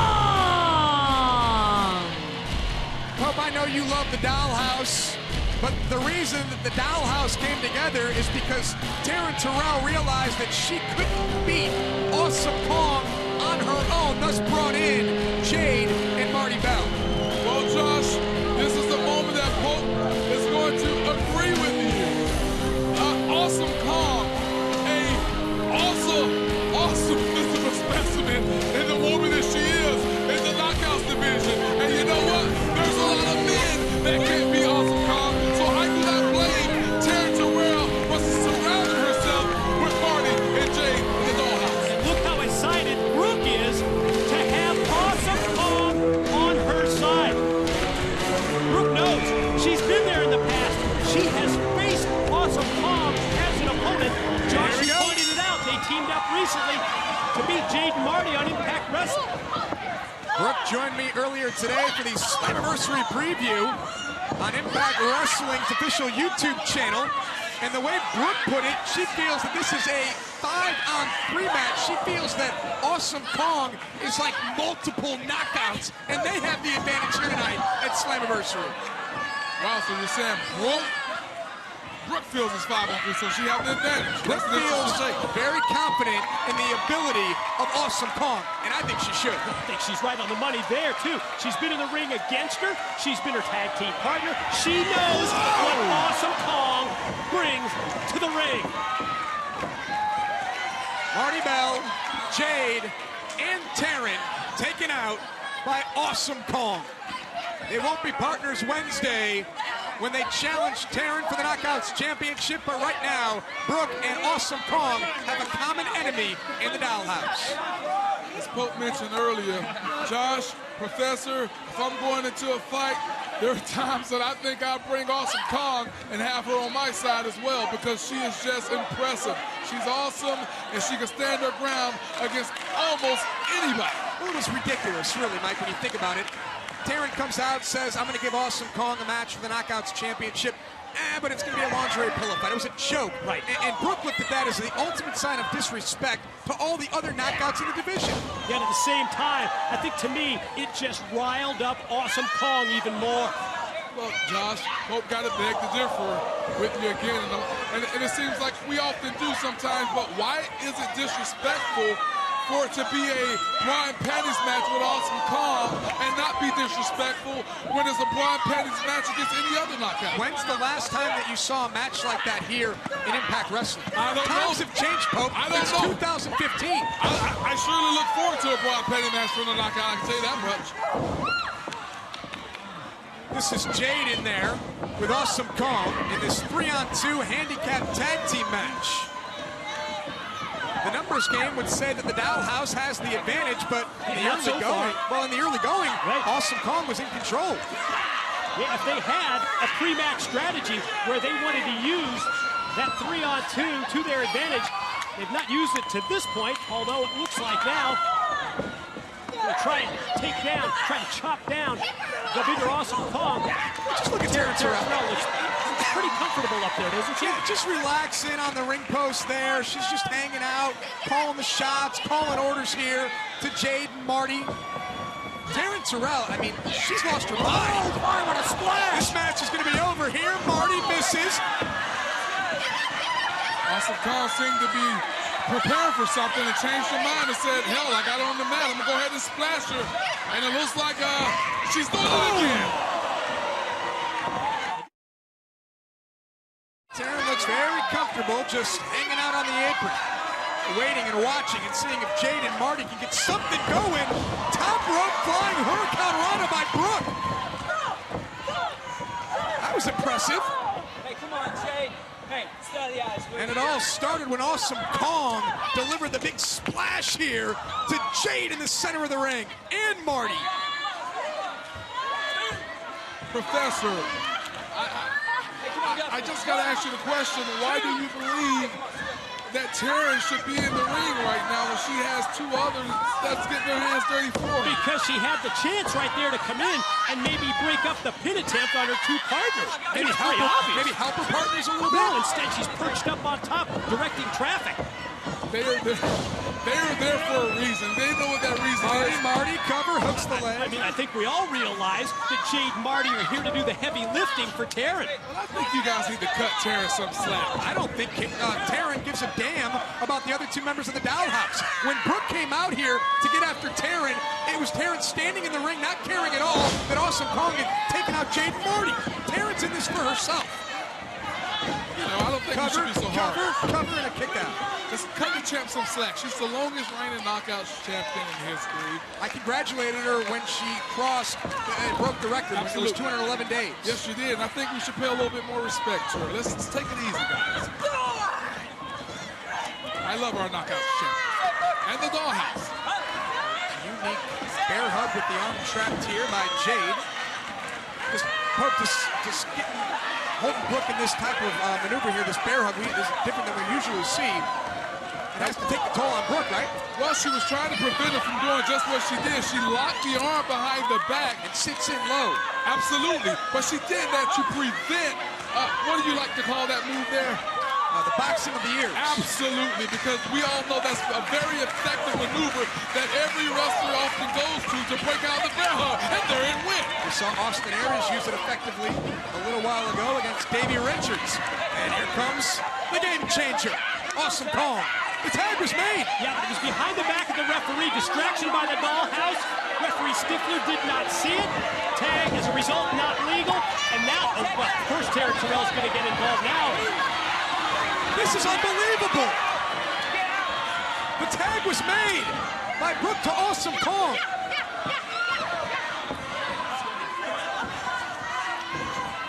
How you doing? Good to see you. Well, this is television, not radio, as Marty goes for the cover. Pope was just saying hi to Jade, who was over here near our announce table. Reversal there by Brooke. Marty into the corner. Boom! What looked for a split second like Brooke was going to make the tag to Kong. Instead, went for the offense, and that time, they're able to take Marty down. Can Brooke now finally make the tag to Awesome Kong? Brooke basically had to start all over after she originally made the tag, unbeknownst to the official. Therefore, it makes it illegal. So she has to do it, and the official has to see it. And the Dollhouse needs to get it together right now because I know they don't want to face what's about to come. Marty made the tag, so did Brooke, and here comes Awesome Kong, and there goes Jade. Quick strikes there by Awesome Kong. Missed with that spinning back fist. Able to duck the clothesline, but there! Flying cross body block by Kong. That's gonna do it. And Marty Bell breaks it up in two. Oh, poor Marty. Yeah, it's going to take both of them to even try to put a impressive gin of sorts into Awesome Kong. Kong just ran through that double clothesline attempt by Marty and Jade like they weren't even there. Absolutely. And Brooke off the top rope. Very impressed by that high-flying double clothesline off the top rope by the pride of Texas, Brooke. Yeah, speaking of Texas and Slammiversary, Brooke won the Knockouts title at Slammiversary 2012 in her home state.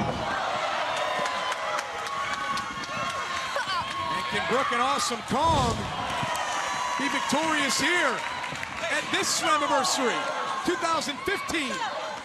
I wouldn't count them out, Josh. They're definitely looking like they're about to come out on top right now. And a chaotic match here. Brooke up top. Plants Jade with the butter face maker. The cover, tries to hook the leg, and she got her. What a match! Your winners, Awesome Kong and Brooke! And now we set our sights on Bell to Bell, where Brooke and Awesome Kong challenge Terrence Harrell for the Knockouts Championship.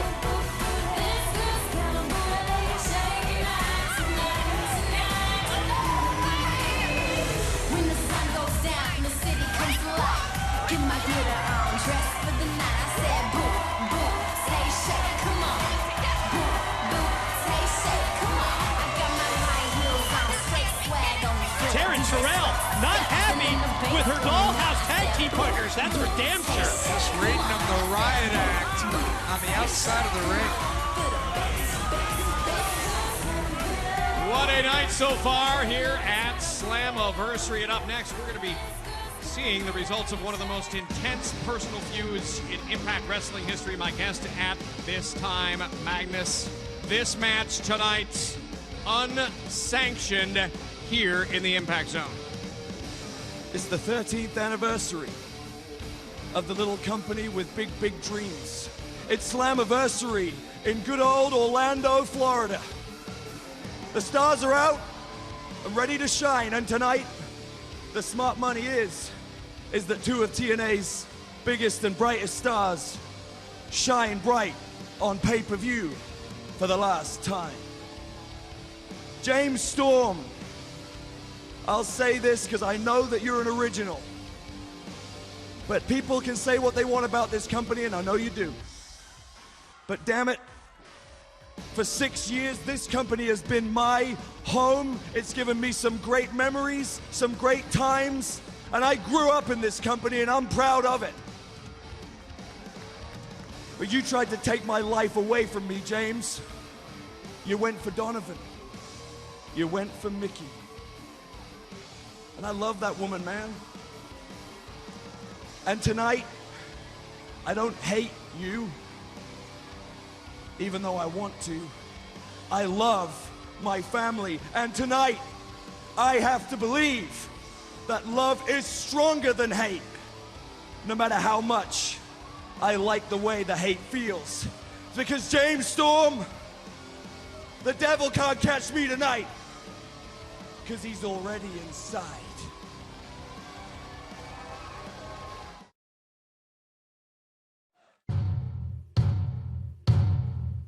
I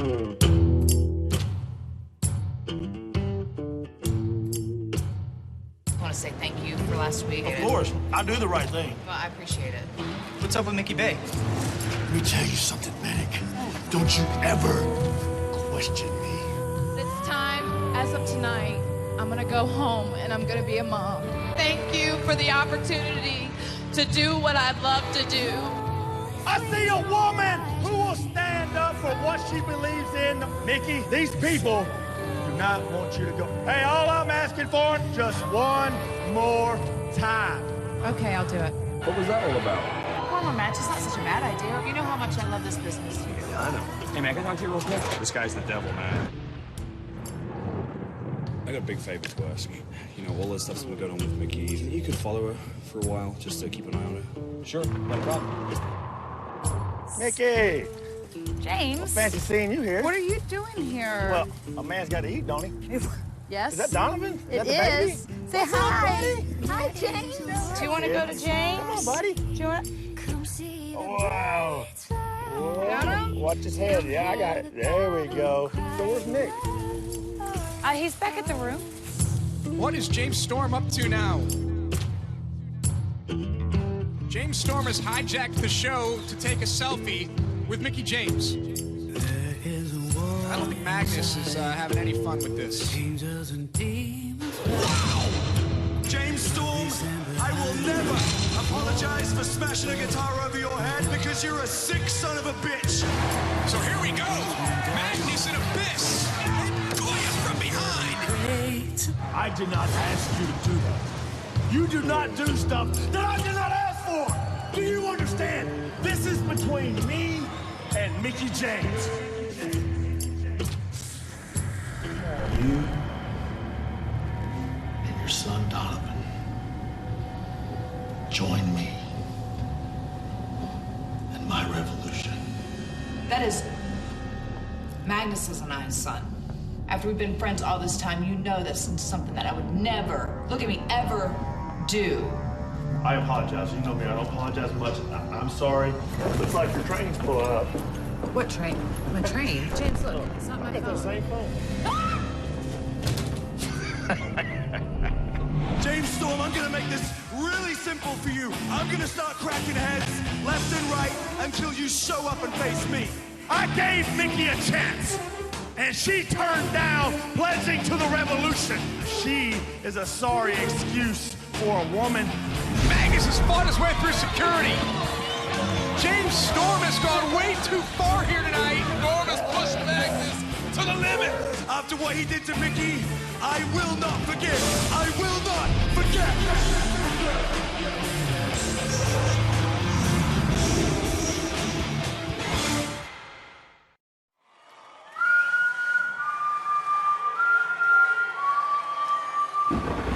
The following contest is an anything goes unsanctioned match.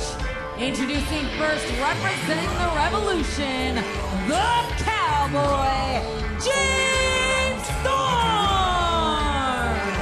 Storm and Magnus made it official a couple of days ago on ImpactWrestling.com. They signed the contract. This is unsanctioned.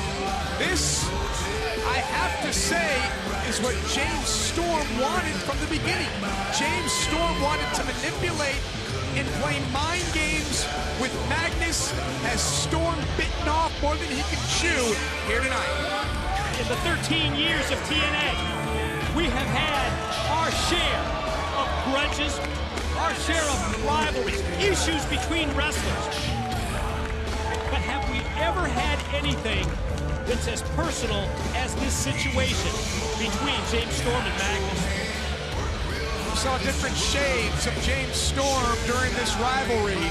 What will James Storm do tonight?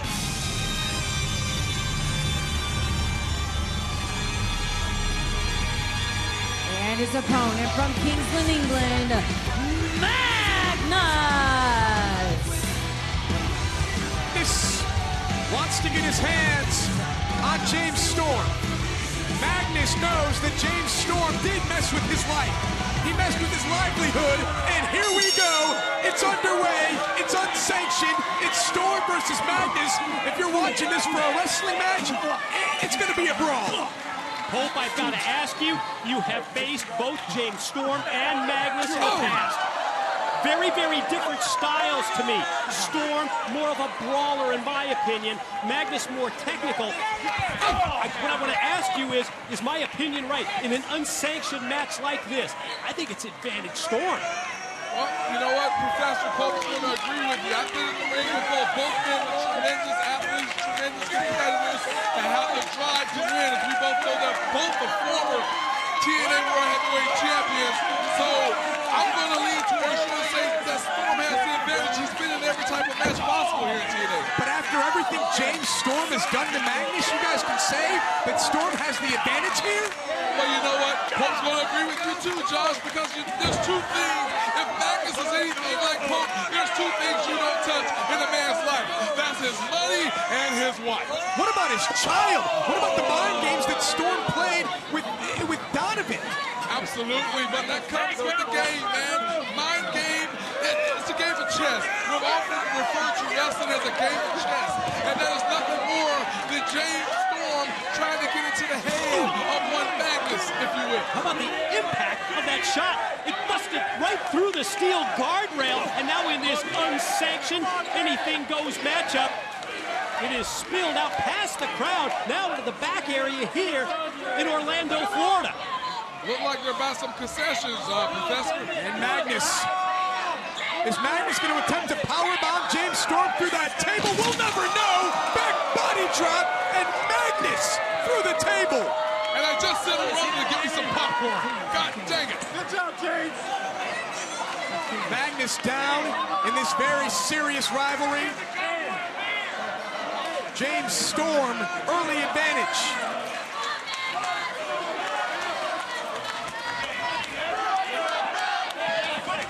Storm now has seized control, and what else will James Storm do to Magnus here at Slammiversary? This matchup has the ability to go anywhere. That's where it gets dangerous out here. James Storm bouncing off the guardrail. Right out here in front of us, side Russian leg sweep. Ability of Storm to quickly turn this match in his favor. The boot, and then taking Magnus, driving him back first into the steel, and now Storm going underneath the ring. This looks familiar. Whoa. You're going too far. Going too far. You're going. Huh? You want to face me? Come on. He's going too far.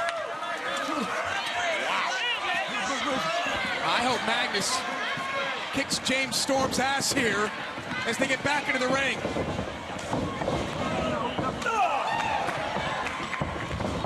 And Magnus one step ahead with a clothesline. I don't know what set James Storm off right there, Professor, but you okay, Josh? I don't know, he made eye contact with Josh, and then ultimate in disrespect. That was sickening on the part of James Storm. And Magnus with the table now.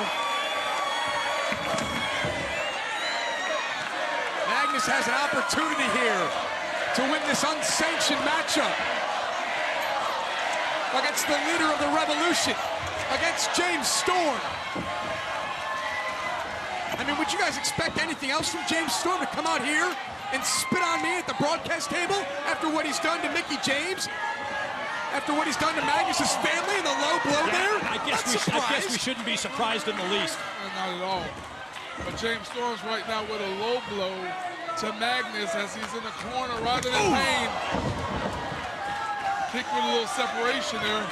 But what is the table about to do? How's it coming into play? Oh, that was different. The catapult by Magnus, and Storm's head just rings off the table. I don't think I've ever seen anything like that before. I'm with you. Magnus takes advantage of the underneath part of that table, the metal part of that table. Who knows what part of the face of James Storm bounced off the metal part of the table there. The underside of the table can be so dangerous because of the steel that surrounds the outside. Magnus taking the fight to Storm. They fought all over the impact zone in this unsanctioned one-on-one match. Oh! I don't know what Storm hit Magnus with there. And look at the bruising and the welts on the back of Magnus. I don't know what he hit him with, Josh, but you could just feel and hear the impact of whatever it was. Come on, Storm. Oh! Storm. Shut up. Come on, Storm. Get up there. The bad blood between these two, as you mentioned, Josh. High voltage. Just high voltage. crazy. Hey, high voltage back here, Hey, High voltage area back there. It's not going to stop James Storm and Magnus. Come on, it's high voltage. Get out of here. It's not going to stop these two from tearing each other apart or tearing the impact zone apart. Out of here, it's high voltage. Come on. That's the one. We've lost. Come on, it's high voltage. Get out of here. You're going to get electrocuted. We've lost some power out here. Where do you think he hit, Josh? Because the power is out of the impact. We'll do our best. Lights flickering on and off here out in the arena, presumably because of what just went down and back.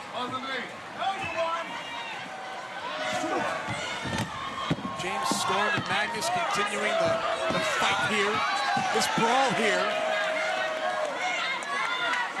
Technicians working feverishly to make sure that the power stays on. And Magnus went high risk there. Storm senses that he's got an opening right here. First cover of the match, first cover of the match, and Magnus kicks out at 2. Realistically, that's the only role for referee Earl Hebner in this match. Either make the 3 count with an attempt at a 3 count on a pin, or be there on top of the situation if there's a submission. Other than that, we don't need a referee. I think the referee Earl Hebner was checking on Magnus, asking if he was done or if he was okay. James Storm shot to the midsection there, perhaps looking for the eye of the storm. Exactly what it is, but he's got that table in mind too, but Magnus able to drop down and avoid it. And now can Magnus put Storm through the table? Powerbomb by Magnus on James Storm, straight through the table. If he can get up, Josh, Professor, if he can cover him, it might be over. Magnus just has to crawl over and try to defeat James Storm. As we take another look, Storm looking for the eye of the storm. Magnus counters, and the powerbomb through the table. Well, if you look at that replay right there, you see that Magnus had to dig down so deep to get the power to take that powerbomb and drive Storm through the table, and as a result, it took him that time period to recover, and that prevented the pin attempt.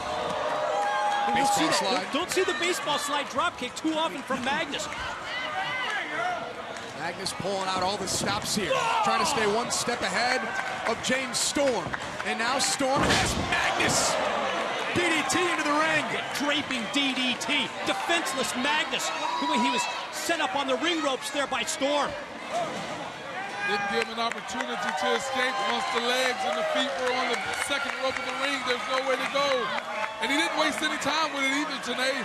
He went straight down and dropped Magnus on his head, didn't want James Storm.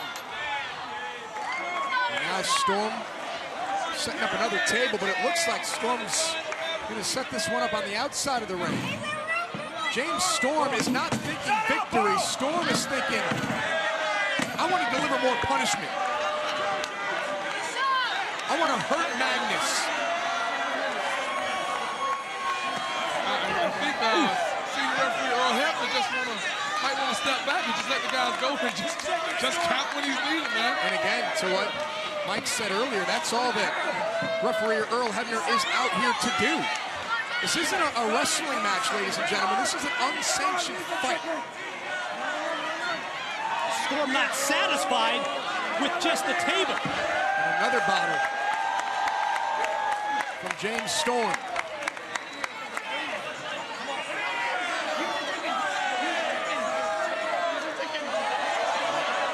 And again, none of this is surprising. Earl Hebner not taking anything from James Storm, and all that allowed Magnus to recover. Storm lost his focus at that point. That may come back to cost him. It may cost him right here. James Storm on the table. James Storm is down. What is Magnus thinking? I don't know, but you can see it in his eyes. Oh, I think we have an idea. Magnus thinking of everything James Storm has done to his family. Look at the distance between Magnus and Storm. And Magnus misses through the table. Magnus may have broken his arm. Or his hip, Josh. Did you see that landing?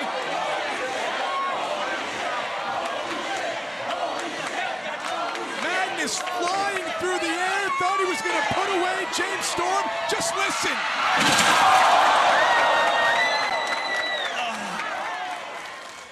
I don't know if any of you know what that feels feels like a Pope has been thrown over the rope a million times. Pope has come off the top turnbuckle just like Magnus did. And when there's nothing there, there's no pattern where he landed, and you go into the concrete, hip on first. Magnus has to be hurting right now. I don't know if he's going to be able to continue. Yeah, but Pope, how about the distance? The leap so far at that point just adds even more impact to the blow. James Storm is going to defeat Magnus here at Slammiversary, and Magnus somehow, someway, kicks out at 2. Barely got the arm up, but it's enough to let this match continue. Look at that table on the outside. Shattered. And the table on the inside as well. Carnage and wreckage and chaos and bedlam. What shot here? Oh, boy. Smelling salt? Did he get that from underneath the ring? Now disrespect towards you, Mike. James Storm is out of control. Yeah, he didn't come my way. But God knows what is he about to do with this powder substance he has in his hand right now. And Magnus! Nice counter. One step ahead of James Storm. And Magnus plants Storm in the center of the ring. Yeah, but Hebner was blinded at the same time. Come on, Earl. Earl's got to turn around. James Storm is down and out. Earl Hebner's trying to recover, trying to get his vision back. Earl was in the middle, and he was blinded. James Storm realizes it. James Storm thinking last call, and it connects. Magnus turned right into it. James Storm is going to steal this victory from Magnus, and Magnus kicks out at 2. Whoa, daddy! We got a big one going on right now. Just when you thought it was over, Magnus shows that he got heart. He has fortitude, and he's fighting not just for the win of this match, but for his family, as you pointed out earlier, Josh. Uh-oh. Got the cowbell. Remember when James Storm bounced this off the head of Jeff Hardy back in New York City, trying to use it here on Magnus. Magnus counters, Storm down. Magnus is going to win. Storm down, and Storm kicks out. What incredible action tonight. Just from the opening bell all the way to now, the matches are insane. The Slammiversary, 13th year, Josh. Come on, man, pop up. Magnus got caught there. Cowbell right off the skull. Never saw it coming. And then the quick follow-up. Last call and last call again. 2 last calls, and James Storm is going to defeat Magnus, who kicks out again. If this doesn't have you standing up in your living room, I don't know what will. This is awesome, Mike. We have counted Magnus out of this match repeatedly, time after time. And how is he able to avoid defeat? I think it's because it's what's at stake here. Just how personal this issue is with Storm. James Storm's got to be wondering, what else do I have to do to beat this man here tonight?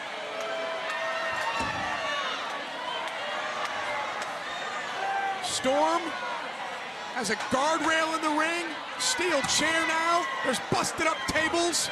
It's Anarchy rules here at Slammiversary. Why does he keep looking at you, Josh? Storm is just showing a crazier side than normal. And he's like just pissed off right now. James Storm setting up the hardware here. Remember, Magnus just ate 2 last call super kicks. The cowbell off the skull. And the match isn't over yet. Is that impressive or what? Magnus is fighting, not only for himself, but for his son, for his fiance, Mickie James. Rock and kick by Storm from outside. I don't know if Magnus knows how much trouble he's in right now. James Storm up top, and Magnus plays defense. Magnus looks like he's going to join James Storm up on the top rope. If Magnus can connect here, this match is going to be over. Oh, just bending up that steel. Once again, Josh, it was Magnus' hip earlier as he went for that flying elbow. One more look at this superplex here by Magnus. The cover, and Storm kicked out. As I was saying earlier, it was Magnus who landed on his hip. And right there, Magnus kind of repaid the favor to James Storm as he suplexed him and he went hip first into that barricade. Amazing resiliency on the part of both men, Magnus and Storm. We've counted them out repeatedly during this matchup. Look at the bump. Did you see the bump in the weld on the top of the head of Magnus as he came right into the broadcast tape? But did you see Magnus's focus on the bottle? I believe Storm has one as well. He does. We just saw the close-up on the monitor. Yeah, but both men have bottles. Oh! Both men down. Storm's got his arm draped over Magnus. Storm's not going to even know it, but he just defeated Magnus at Slammiversary. He fell right into the pin. What an unbelievable winner, the Cowboy, James Storm. What a lucky landing for James Storm. Could not put it any better. Lucky landing is right. Both made contact with the bottle. And the luck goes to Storm. The fact that he fell on top, drapes the arm, and James Storm gets the win. What an amazing match. What an amazing fight. Whatever you want to call it, just call it like this. They came, they saw, they fought, and they left it all in the middle of that ring. Josh set the table right at the start of this match. He said, do not expect a wrestling match, and it was nowhere close to a wrestling match. What an incredible brawl it was. But guys, the wrong man won. Magnus deserved this victory. Magnus should have beat James Storm. James Storm's actions are despicable. And in this match, Magnus was fighting for his family, and it was carnage, it was chaos, it was all over the place. Boy, we have some ground to cover when it comes to a replay package of this match. That very unique catapult situation turned the tide momentarily. The electricity almost went out inside the impact zone. Got back in the ring. The power bomb, and then the elbow off the top, where Magnus missed but went right through the table. Storm with the powder. But it was a good counter by Magnus, but it would hurt Magnus because referee Earl Hebner was blinded. Magnus should have won the match right here. 1, 2, 3, and the match should have been over. Hebner not able to make the pin. Magnus turns around, gets drilled by the super kick, and when Hebner counts, we thought that was the end of the match. But no, not so fast. Magnus would hang around, the superplex through the guardrail, and then this.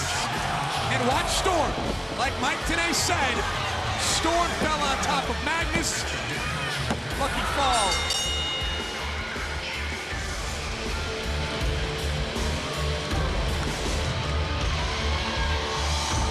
That was unsanctioned. That was anything goes. James Storm and Magnus, they left it all in the center of the six-sided ring here at Slammiversary. James Storm's been here since day one, and he defeated Magnus at Slammiversary 2015. What a night here tonight at Slammiversary. But first I want to ask about a match coming up this Wednesday night. It's going to feature my guest at this time, Drew Galloway, and the members of the Rising taking on the Beatdown Clan. One final battle to end it all this Wednesday on Impact. There's nothing left to say, JB. We've said it the past few months. We've been at war. The final battle this Wednesday, MVP, your BDC disbands. Drew, I have to ask you, your most high-profile matchup coming up tonight, the main event, the King of the Mountain matchup. You and 4 other men competing for the King of the Mountain Championship tonight in the main event. This is my first Slammiversary. This is my first TNA pay-per-view. This is my first pay-per-view main event. This is the biggest night in the career of Drew Galloway, and it's for the King of the Mountain Championship. You said it perfect. I couldn't say it any better. It's the best of the best, a unique match, entertaining carnage. That's what stand-up's all about. It isn't about MVP and the BDC tonight. Tonight is about a kid from a small country getting the opportunity to live his dream. It will not slip through my fingers, and Drew Galloway will be the King of the Mountain. All right, it happens tonight in our main event. Drew Galloway competes in the King of the Mountain matchup.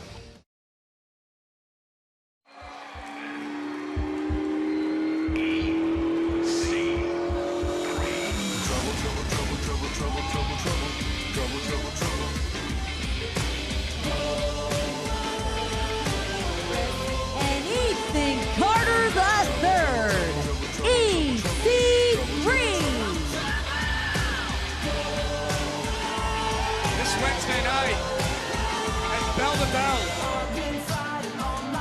Ethan Carter III, EC3.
From Green Bay, Wisconsin, Mr. Anderson.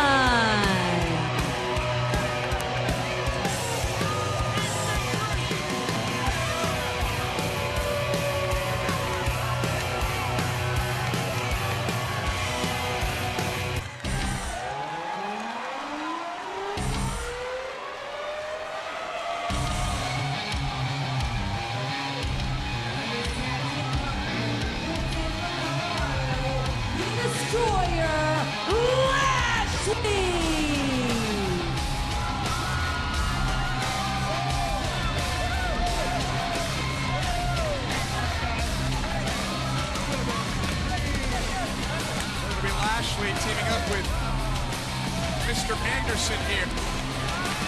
As we continue to sort out our audio issues, the show will come on. Slammiversary 2015 will continue. We'll do our best to provide commentary. Some people are excited because they don't have to listen to Pope anymore. I mean, what else can we do? It's live TV, right? That's right. The show must go on. You know, the NFL tried games without announcers in the past. Maybe we thought we'd give it a shot here tonight at the Slammiversary.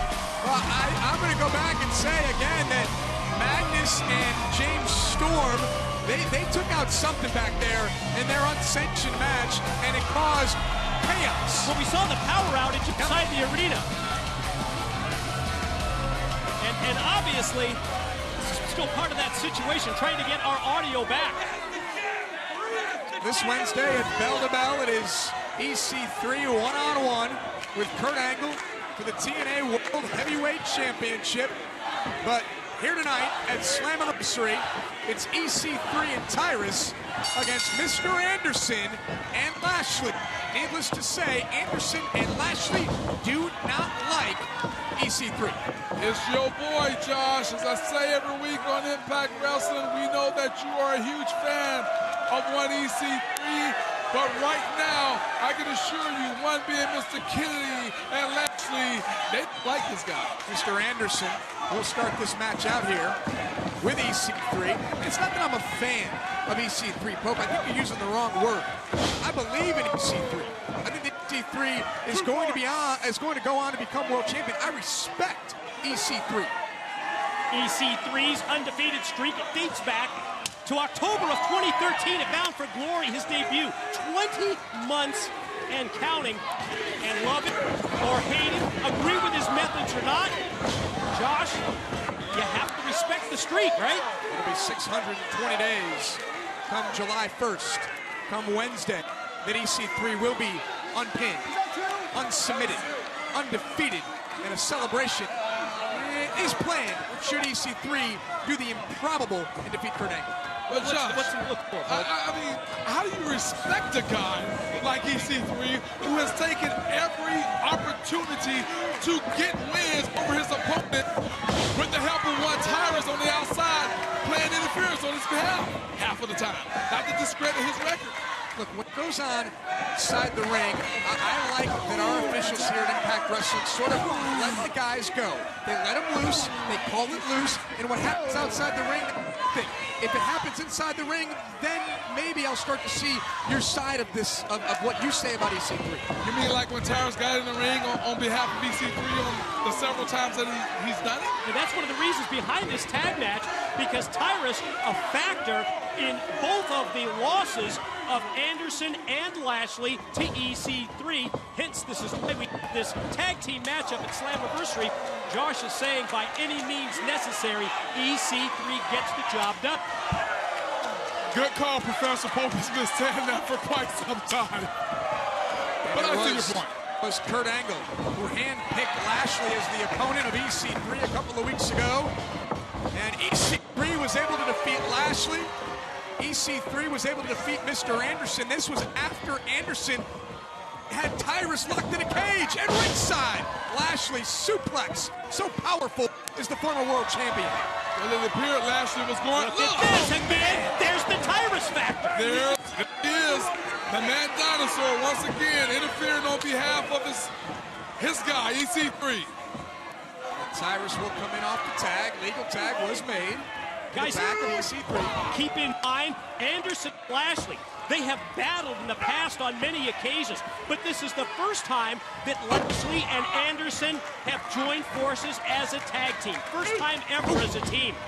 And now Tyrus hooks the leg. Lashley kicks out at 2. Mike, to your point, Anderson and Lashley, these guys came up together. You guys talked about OVW earlier. They were a part of that class at OVW. These guys really, they know each other very well. Yeah, they battled over championships. They battled over the ECW world title, the WWE's version. They battled over the U.S. championship in the past. So they certainly have that history of going head-to-head. Now we're going to see how they're able to work together as a team, if they work together as a team. There isn't any more two people that are more competitive and intense as Lashley and Mr. Anderson. Pope has been in that class as well, you know what I'm saying? And I've battled both of these guys. Every time that I've battled Lashley, I've come out of it with stitches. Look above my eyes right now. I have 8 stitches. That's the result of Lashley. Pope, how difficult is it to deal with the size and power of Lashley combined with the background that he has, the amateur wrestling, the MMA as well? Well, obviously, trying to match his power is not something that anybody in Impact Wrestling wants to do. So I had to stick, much like Anderson is doing right now. Jab, stick, and move. Oh, and down goes EC3. Mr. Anderson all over the #1 contender for the world title. Neckbreaker, and Anderson looking good right now. Boy, Anderson really feeling it. Slammiversary history for Anderson. This is his 6th Slammiversary match. 2011, Anderson defeated Sting to win the TNA World Heavyweight Championship at Slammiversary. Anderson flies into the cover, hooks the leg, and Tyrus either broke it up at 2 or EC3 kicked out. I don't know if Tyrus may have tripped coming in the ring to make that save right there. And look at the strength of Mr. Anderson. EC3 picked the ankle. Wise move there by EC3. See the landing with all of the weight of Tyrus crashing down onto the head of Anderson. Cover yet again, and Lashley was sensing defeat. He broke it up at 2. Tag team match here at Slammiversary on what has been an incredible night.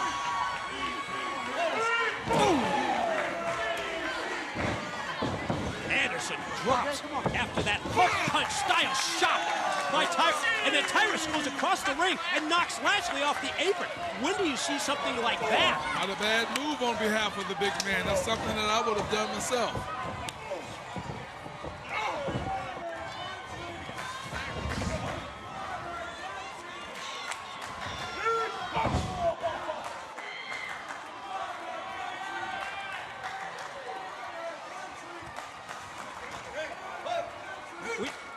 We are seeing the team of EC3 and Tyrus work together. We brought up at the outset here how this is the first time that Anderson and Lashley have worked together.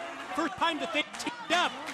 Opposite side of the ring, familiarity factor between EC3 and Tyrus coming into play, in my opinion, at this point.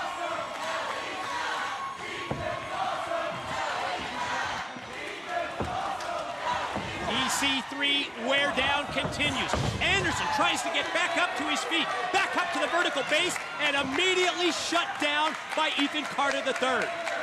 Smart move to stop Anderson before he began to gain momentum.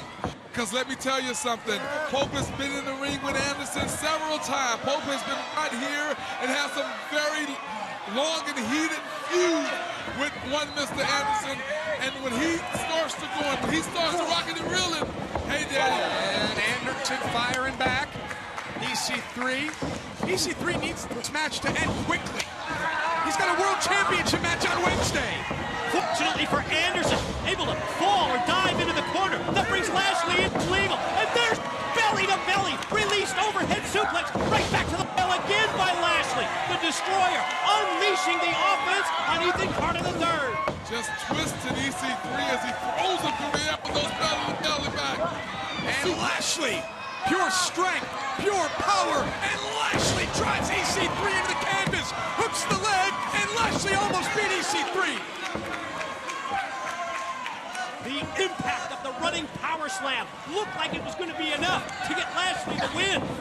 Carter kicks out. Lashley going to take him up to his shoulders. EC3 slips out the back.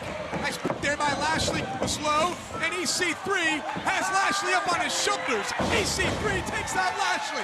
Nice TKO there by EC3, showing his tremendous strength, if you will, as he was able to hoist up the big man Lashley and drop him with that TKO, Josh. And again, EC3 needs this match to end. EC3 cannot risk injury. Looking for the 1%er here on Lashley. Looking to put away the former world champion. Lashley, spot buster in the center of the ring. Lashley may defeat EC3. Tyrus says not so fast. Oh! What a shot there by Anderson. And now Anderson and Lashley have it together as a team. Pinballing Tyrus back and forth. Right hand from Anderson rocks the big man. Lashley follows up with another strike. It's like King Kong and Mothra got Godzilla on the reeling end of things. But Tyrus is still on his feet. How much more punishment can the heavy of EC3 take? And Anderson and Lashley. Double shoulder tackles, and the big man is down. Lashley's calling for something. Is he about to take him up? Is he going to get the big man up? Tyrus goes about 4 bills. I don't think that can do it. This is going to be tough. And Tyrus shows off his strength. You imagine that? What strength? Tyrus takes both men over, and then when you consider men the size of Anderson and Lashley, it's amazing. Tyrus is earning his paycheck here tonight. Look at the fire of Tyrus. He's setting up for the spike. He's going to take out Lashley. Went for the Asiatic spike. Spear in the center of the ring. Not able to connect, but boy, that spear sure did. EC3 with a boot to the side of the head. 1%er coming. 1%er coming. EC3 connects. And the number 1 contender is going to pin Lashley. And off goes EC3. Bell to bell. Your winners, Tyrus and Ethan Carter III. On you go, young man, to bell to compete for the TNA World Championship this Wednesday against Kurt Angle. Does EC3 fulfill his destiny Wednesday night? Will it become 621 days unbeaten?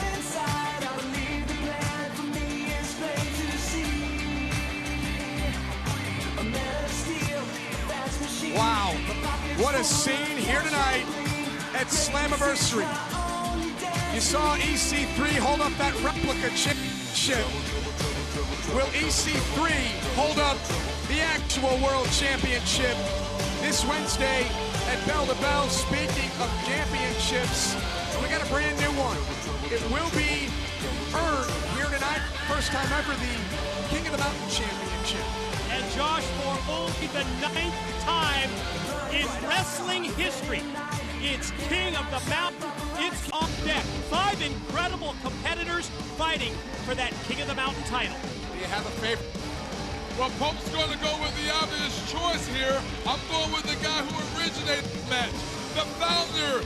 When hell froze over and he stepped into the middle of the ring, that's who Pope's going to win. I'm talking about King of the Mountain, Jeff Jarrett. Well, I tell you, if you're looking at the past leading to the future in terms of a track record, well, Jeff Jarrett, he has the experience in this match, experience of 3 times competing in King of the Mountain. Guys, Jeff Jarrett is from Global Force Wrestling.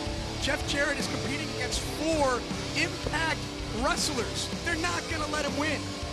Unique situation in this match, and of the 5, only Bobby Roode of the other 4 competitors has ever been in King of the Mountain. We're going to find out what happens in our main event, but right now we're going to send things back to the locker room area once again. Our broadcast colleague, Jeremy Borash. Oh, thank you very much, Josh. It certainly has been an amazing night here at Slammiversary. You know, if you'd have told me 7 days ago I would have been standing here with my 2 guests at this time, I would have told you you were insane. But as it sometimes happens here in the wrestling industry, well, you can expect the unexpected. Jeff, Karen, Jarrett, please come on in at this time. June 19th, 2002, sir, you started this organization. Here we are, 13 years later, you return to Impact Wrestling for the match that you invented, the King of the Mountain match. For 4 days, the wrestling world's been buzzing. The GFW talent roster has been buzzing. The TNA Wrestling locker room has been buzzing. And why? Because they want to know, why are the founders of Global Force Wrestling standing in an Impact Wrestling ring? Well, I'm going to tell you why. It's all about this moment right here. Slammiversary 13, King of the Mountain match. JB, one last promo. Impact Wrestling fans, Impact Zone fans, a place that I called home for over 10 years. I'm about to take one last walk down the aisle. One last match. And at this stage in my career, if I can pull one out and climb that ladder rung by rung, one last climb, and get that belt, oh boy, this relationship is going to go to a whole nother global level. Let's go.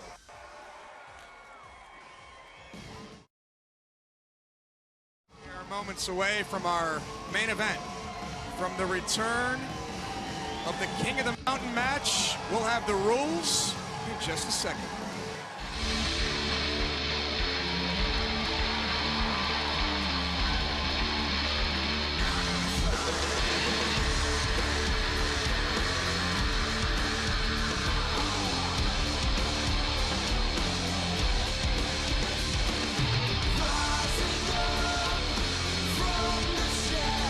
Drew Galloway is competing in his first Slammiversary, in his first main event. The match consists of 5 competitors. All of them begin the match ineligible to win. In order to become eligible, you must score a submission or pinfall, false count absolutely anywhere. Once you're eligible, you must retrieve the physical belt from the official. The person that was pinned or submitted spends 2 minutes in the box.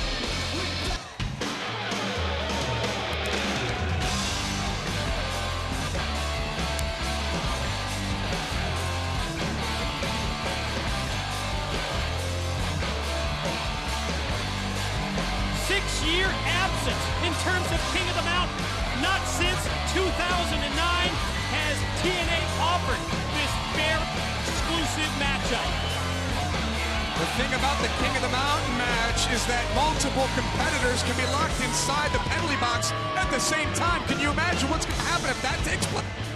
Hell's going to break loose.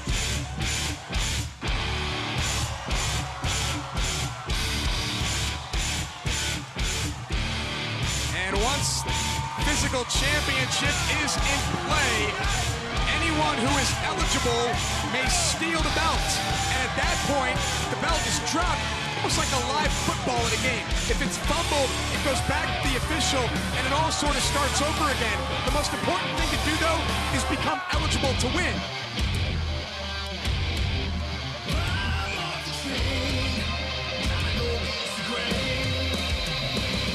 Josh, as someone who has called the previous 8 King of the Mountain matches, seen all of them, I agree with you 100%. Folks, keep in mind, it's all about the eligibility. The pin or submission, that's what opens things up for you to get the championship from the referee.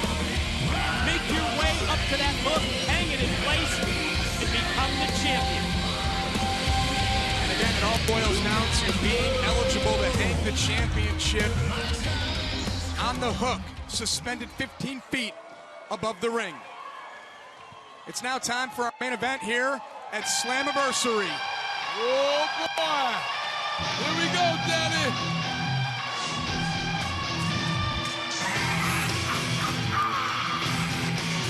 And here he comes, accompanied by wife Karen.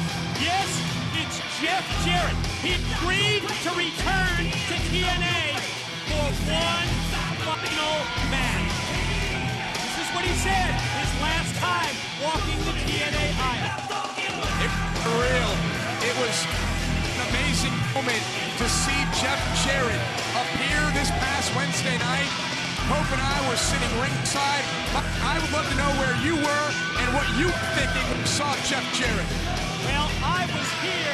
I was in Orlando, Florida at the Impact Zone, and I have to tell you, I was as shocked as anybody when I saw Jeff and Karen Jarrett walking to the ring on that live broadcast.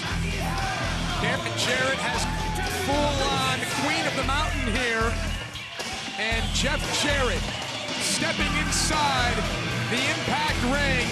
This is truly something that I would never thought I would see in my life, that I certainly never thought that I would call in my career.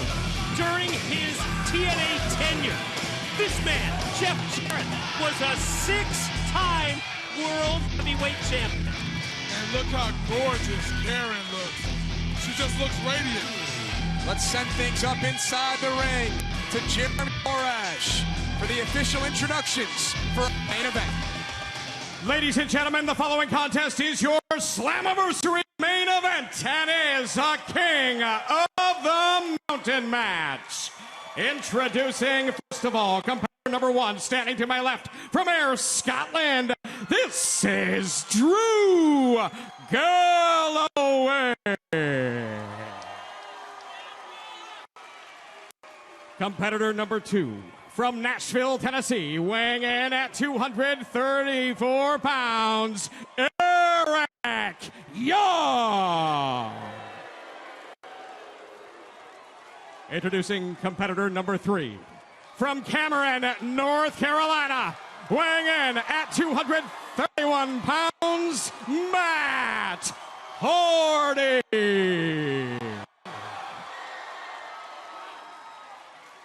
Introducing competitor number 4, from Toronto, Ontario, Canada, weighing in at 235 pounds, he is the It Factor, Bobby Roode. And now introducing your 5th and final competitor, accompanied to the ring by his wife, Karen.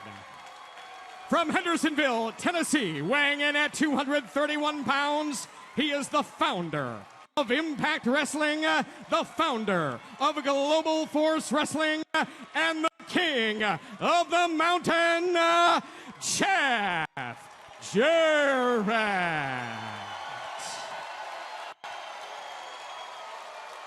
Jeremy Borash has set the stage. for the return of King of the Mountain. Our main event at Slammiversary.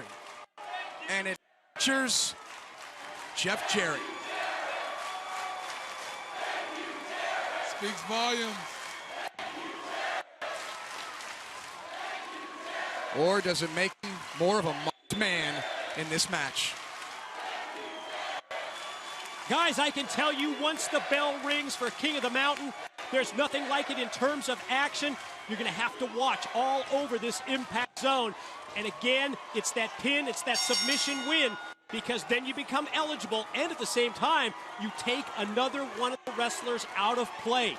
You put them in that penalty box, in that penalty cage for 2 minutes, and narrow down the field. Here we go. 5 of the best competing for the King of the Mountain Championship. You know, and I'm sort of digging the rules of King of the Mountain. You're not eligible. You got to get a pinfall or submission to become eligible. And then it's an opportunity to grab the championship, climb a ladder, hang the championship, and then leave as the new King of the Mountain champion. As they square off here, like Mike said, don't blink. You might miss something spectacular in King of the Mountain. And Jeff Jarrett's left all alone in the ring. I didn't expect this. The veteran, if you will. The guy just judging by the look on his face, Popeye, didn't mean to interrupt you. I'm not sure that he expected it either. Why should he? As Josh pointed out earlier, GFW owner here in the middle of the ring, and everybody's taking out themselves and not him. The former king of the Mountain himself. The deranged Eric Young grabs a ladder first. Jeff Jarrett still hasn't physically involved in this matchup. And now Bobby Roode, who called Jeff Jarrett his mentor. And Jeff says, here we go. Bobby Roode said that Jeff Jarrett believed in him when no one else did. And here they go in our main event. How about Jarrett firing up on Roode? The series of rights and the high elevation with the back body drop. And here comes Eric Young, who said, I don't care that Jeff Jarrett's King of the Mountain. It doesn't affect me one. I'm going to win, and I'm going to leave as King of the Mountain champion.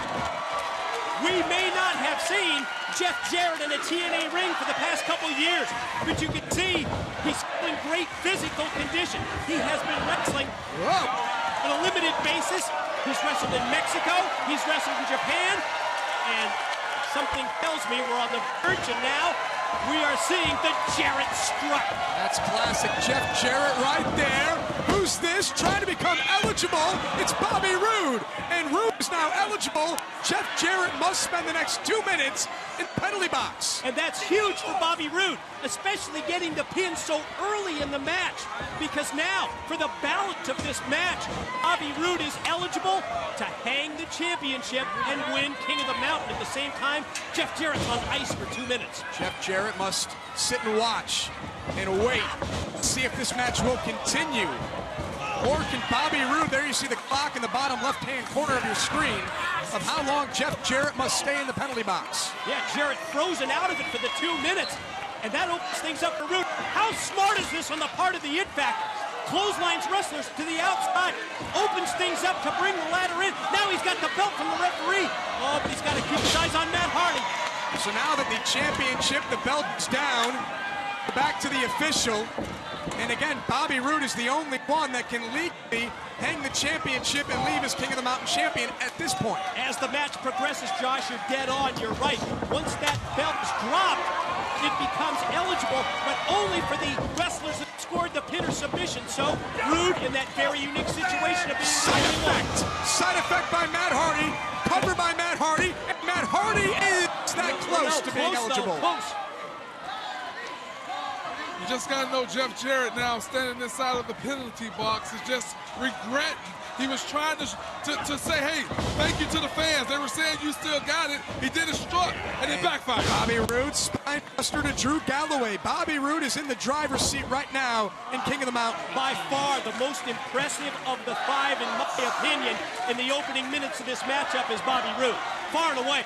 Well, absolutely. He's already got a pinfall, so definitely he's the more impressive. Jeff Jarrett has about 20 seconds to go. And I'm saying in addition to the pin, I think that Bobby Roode has been the guy that's dominated this match. And look the strategy of Bobby Roode.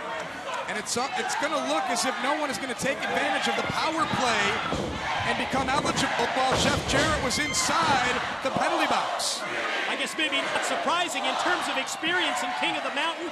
The only other person out of the 5 besides Jarrett to compete is Bobby Roode. He's been there before. He's comfortable with this situation. Eric Young quickly goes to attack mode here on Jeff Jarrett. Pope, what does it do when you're in a match, then you're taken out of a match? As Eric Young goes for the cover, it's legal on the outside. Jarrett shoulders down, and Jeff Jarrett's going back inside the box for 2 more minutes. It plays both ways, Josh. You go into the penalty box, obviously your chance of possibly getting the title if you're eligible. Roode's eligible, and Eric Young's eligible too. Eric Young just became eligible at the expense of Jeff Jarrett, who's going back inside the penalty box, but inside the ring, Eric Young is climbing the ladder. Eric Young hooks the ladder to the hook, and Eric Young leaves as King of the Mountain champion. And Matt Hardy plays defense. I guess it's also not surprising that Matt Hardy, because of his long-time experience in matches involving a ladder, even though he's not competed specifically in King of the Mountain, you've got to think that stylistically, he's an absolutely perfect fit for this kind of match. Matt Hardy, one of the co-founders of Full Metal Mayhem, now in the ring with Drew Galloway. Drew Galloway's adrenaline's got to be flowing in his first main event at Slammiversary, thinking future shock DDT onto the ladder. But how much of that affected Drew Galloway's? He went back to the ladder, sacrificing his own body to get the pin on Matt Hardy. And we have our 3rd eligible wrestler for King of the Mountain. Bobby Roode knows that doesn't benefit him, so he stops Drew Galloway from picking Matt Hardy. And imagine how frustrated Jarrett must be for the 2nd time, iced out of the situation with still another minute plus before he can get back into this match. Jeff Jarrett has spent more time in the penalty box than in the match. Absolutely, but at the same time, I want to point out, these are 5 of the top athletes, top premier athletes in TNA. And Jeff Jarrett's not in TNA. Jeff Jarrett is the founder of Global Force Wrestling, and in my opinion, Jeff Jarrett cannot win this match. Again, Matt. Excuse me, Josh, I take your point, and you're absolutely right. But these guys are premier athletes. Even Jeff, who has been off for some time, as Mike today pointed out, he still appears to be in great physical shape. And I don't think that the match itself is just ready to come to an end. So Jeff's in the penalty box, but it also gives him a chance to recuperate and reserve his energy. As we try to reset the stage here, Eric Young and Bobby Roode are eligible. They can win this match right now. They're the only 2 that can. And again, it's Roode and EY squaring off. The long-time tag team partners, rivals as well, Roode and EY. You know, if you take a look at the face of Eric Young, check his eye, it just shows the physicality of the match. He's got that eye squinting. Jarrett is out of the penalty cage. Jeff Jarrett has spent 4 minutes inside the penalty box, and now Jeff Jarrett is unloading on everybody. Low blow by despicable Eric Young, and there goes Jeff Jarrett. Jarrett down yet again.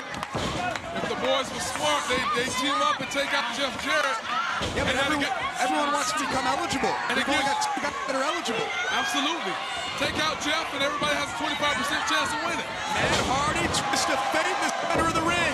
Eric Young wants to pile drop Drew Galloway. Jackknife cover. Matt Hardy has pinned Bobby Roode. He's qualified. Drew Galloway has pinned Eric Young. 4 out of the 5 are eligible. And Matt Hardy with neck breaker on Drew Galloway. And now we're going to have guys in the penalty cage as a result of those pins. I take that back. I don't believe that Eric Young is qualified just yet. I said 4 out of the 5. Eric Young has qualified. Yeah, Eric Young was the 2nd to qualify. It's fast and furious. It's tough to keep up with what's going on as both men are in the penalty box. We can't beat all 3. We just talked about the long history between Eric Young and get the ring. Look at the shot of the ring. Matt Hardy and Drew Galloway are a ladder away. They're a step away from securing the championship to the hook. And how about Jeff Jarrett sneaking in, taking both men down? But keep in mind, Jarrett is not eligible, the only one of the 5. There goes Strobe. There it is. Hold that thought. Jarrett may be eligible right now. Jarrett may be eligible right now. Matt Hardy breaks it up. Smart move by Matt Hardy, preventing the Jarrett pin and at the same time keeping Jarrett ineligible in this match. Jeff Jarrett, Matt Hardy, and Drew Galloway inside the ring. Eric Young and Bobby Roode are locked inside the penalty box. They've got another 50 seconds to go. Jeff Jarrett, Mike, he needs to become eligible in the next 45 seconds, right? Well, he needs to become eligible at some point. I don't know about the next 45 seconds. Oh, Hardy going to try and get the pin here. Nice counter. Broken is. Matt Hardy down, and Jeff Jarrett was that close to becoming eligible. No problem. I'm not mad at you. The action is crazy right now. But you know what? To your point, Josh, look what's going on. It appears that TNA athletes are keeping the GFW owner from pinning. You might wonder why Matt Hardy went for a pin even though he's already eligible. The upside is he takes Jarrett out of the match again for 2 minutes. Great point. Great point as Eric Young and Bobby Roode get back into the ring. Now all 5 men are in. 4 are eligible to become King of the Mountain champion. And look at Bobby Roode and EY. Had 2 minutes box to get a game plan together, and it appears that they're sticking to it. But for how long? Eric Young and Bobby Roode, shocked to see these two working together in this matchup. They must have had some sort of a huddle inside the penalty box. It sure looked like it, and it sounded like it. The best that we could hear on our audio, the situation that we have. And now Roode sets it up for EY. He slams Jarrett. There's the top rope elbow drop by Eric Young. Nobody hits it quite like EY. And Eric Young and Bobby Roode. Wow. There it is. Team Canada days. Wow. But is Eric Young, the maniacal Eric Young, someone, yes, that you want on your side? Is he something that you trust? Eric No, you Young can't trust him. Looking for the pile driver. Countered by Bobby Roode. I'm shocked that Bobby Roode thought he could trust Eric Young. And out these two go. Wait a minute. Let's call a spade and the club a club, Daddy. Both of these individuals in EY and Eric, Bobby Roode, they had the same thought process. You got to know that. You got one a dirty heel. You got one that's a little insane. They had the same thought. EY just beat him to it. And now it's Matt Hardy and Drew Galloway inside the ring. Jeff Jarrett trying to get back to his speed. The beautiful Karen Jarrett trying to encourage man. Drew Galloway has Matt Hardy up. Here comes Jeff Jarrett. And Jeff Jarrett takes out everybody. Jarrett slides in. Wait a minute. Roode knee right back. Cover. And Matt Hardy and Drew Galloway are going to spend the next 2 minutes watching King of the Mountain. Jeff Jarrett, he was right in position to get a pin. But Jeff Jarrett took both men down. Took Galloway and Hardy down off the top. But it was Roode and EY who capitalized, not Jarrett. We're down to 33% chances for each of the individuals that's going to remain. Jeff Jarrett, Bobby Roode, EY. Now is Jarrett's opportunity, if there ever was one, to capitalize or try to and get the pinfall. Now, I was just going to say, how unique is this situation? How interesting is this? Roode said, we built this place, and the three exchange. Bobby Roode, Eric Young, and Jeff going at it, going toe-to-toe in the center of this excited ring. Partnerships, working together in this kind of a match. It can be just for a limited time period. It can't be long-term. Action fast and furious. Who will gain the advantage, though? Jeff Jarrett takes advantage of Bobby Roode, now goes after Eric Young. The veteran instinct starting to fire on all cylinders for Jeff Jarrett. Jeff has 57 seconds left. He needs to try to get one of the guys out of the ring and capitalize. Jeff needs a pinfall if he wants to be eligible to become King of the Mountain. Jeff Jarrett still the only one who's eligible. Whoa! And Eric Young, he's not one to mess with. Eric Young is psychotic. And Eric Young has the guitar of Jeff Jarrett. Oh boy. Gonna try and beat Jeff in his own game. And Double J goes low. Oh, uncle. Jarrett now, guitar in hand. Oh, he's sizing up Bobby Roode. And old Daddy. What a by Jeff Jarrett, who's looking to become eligible for King of the Mountain. And Jeff Jarrett is the 5th man eligible. Anyone can win at this point. All 5 are 5. Matt Hardy and Drew Galloway out of the penalty box. There's the championship now in the hands of Galloway. Galloway took it from the referee, but then put the title down. Now Matt Hardy had it. Did you see what Jeff Jarrett just... I believe Jeff Jarrett just threw someone in the penalty box because Jeff Jarrett got the pin on Bobby Roode. Roode's got his minute and 44 seconds. What, Matt Hardy just smacked the side of Drew Galloway's head with that title. I don't know if he got all of it, but he was sure swinging. Top of the ladder, guys. Top of the ladder. Hardy and Galloway fighting. Jeff Jarrett's got his second ladder. What a match. How do you keep up with this at King of the Mountain? Jarrett calls for the belt, handed in by the official. Everybody's down. And Roode's in the penalty box. If Jarrett makes his way up the ladder, he's got a chance to win King of the Mountain. He's on his way. But what happens if he wins? Dude take the belt with him? Young is looking to become the first ever King of the Mountain champion. Eric Young. Not so fast, Pope. Here comes EY. And Eric Young looking to powerbomb Jeff Jarrett. They both spill to the outside. EY held on. I think Jeff did as well, which was a smart move because if he went crashing to that floor, he may have been eliminated from this match. Jarrett setting up on the apron, was going to hit the stroke on EY, but now Eric got the pile driver. Keep in mind that the apron. Oh my God! Instead of the apron, pile driver on top of the ladder.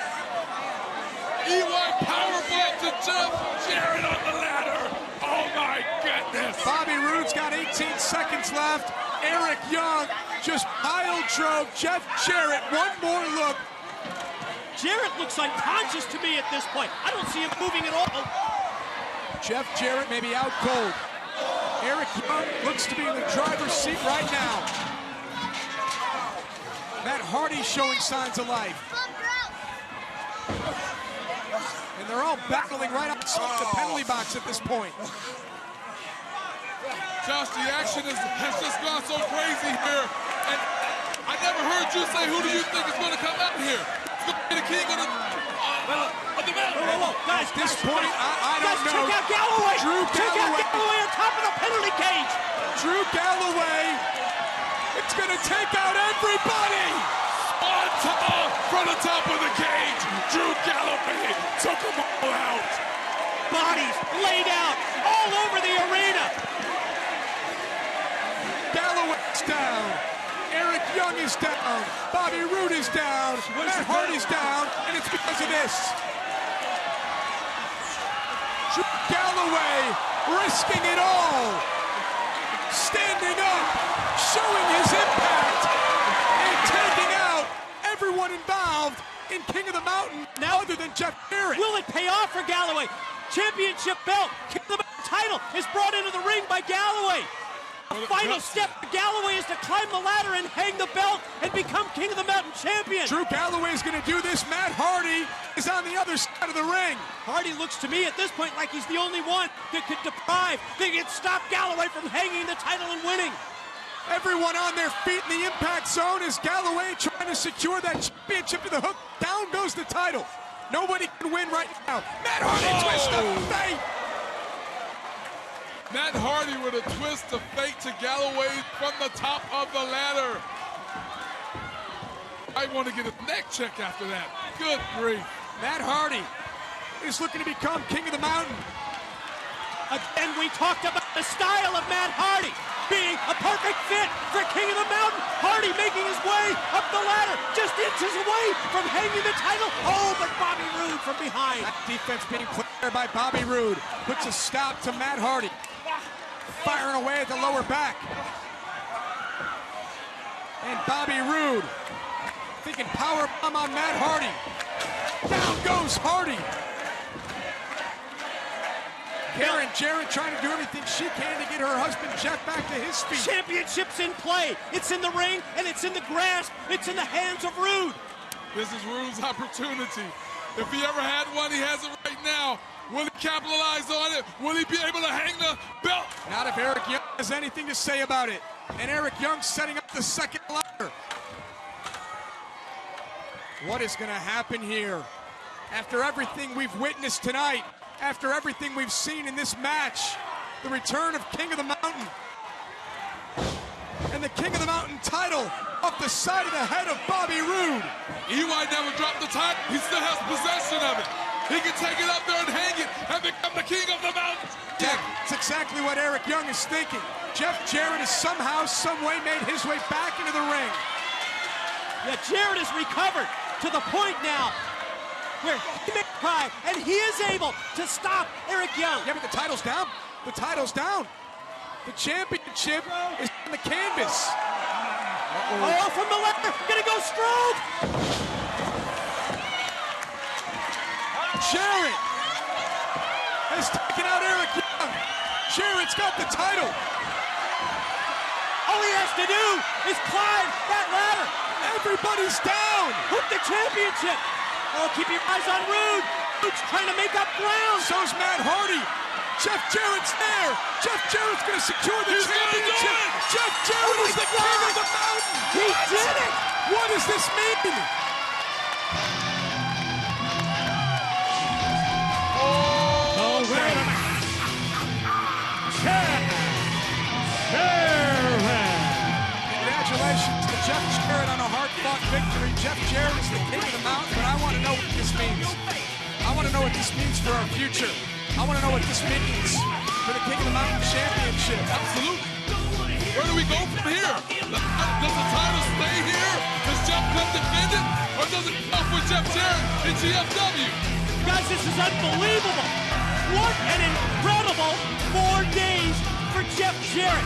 It was just this past Wednesday when Jeff Jarrett was on Impact Wrestling. Yes, hell froze over 4 days ago. And then, fast forward to today, Sunday at Slammiversary, 13-year anniversary of TNA. Jarrett said, I'm walking the aisle at TNA for one last time. And Jeff Jarrett, my God, he has done it. The King of the Mountain wins the King of the Mountain Championship. More questions than answers right now as it relates to the future of Impact Wrestling, as it relates to what happens next. Ladies and gentlemen, we thank you for joining us for our 13-year anniversary. We thank you for joining us for Slammiversary. For Mike Tenay and the Pope, I'm Josh Matthews. We'll see you Wednesday night at Bell to Bell.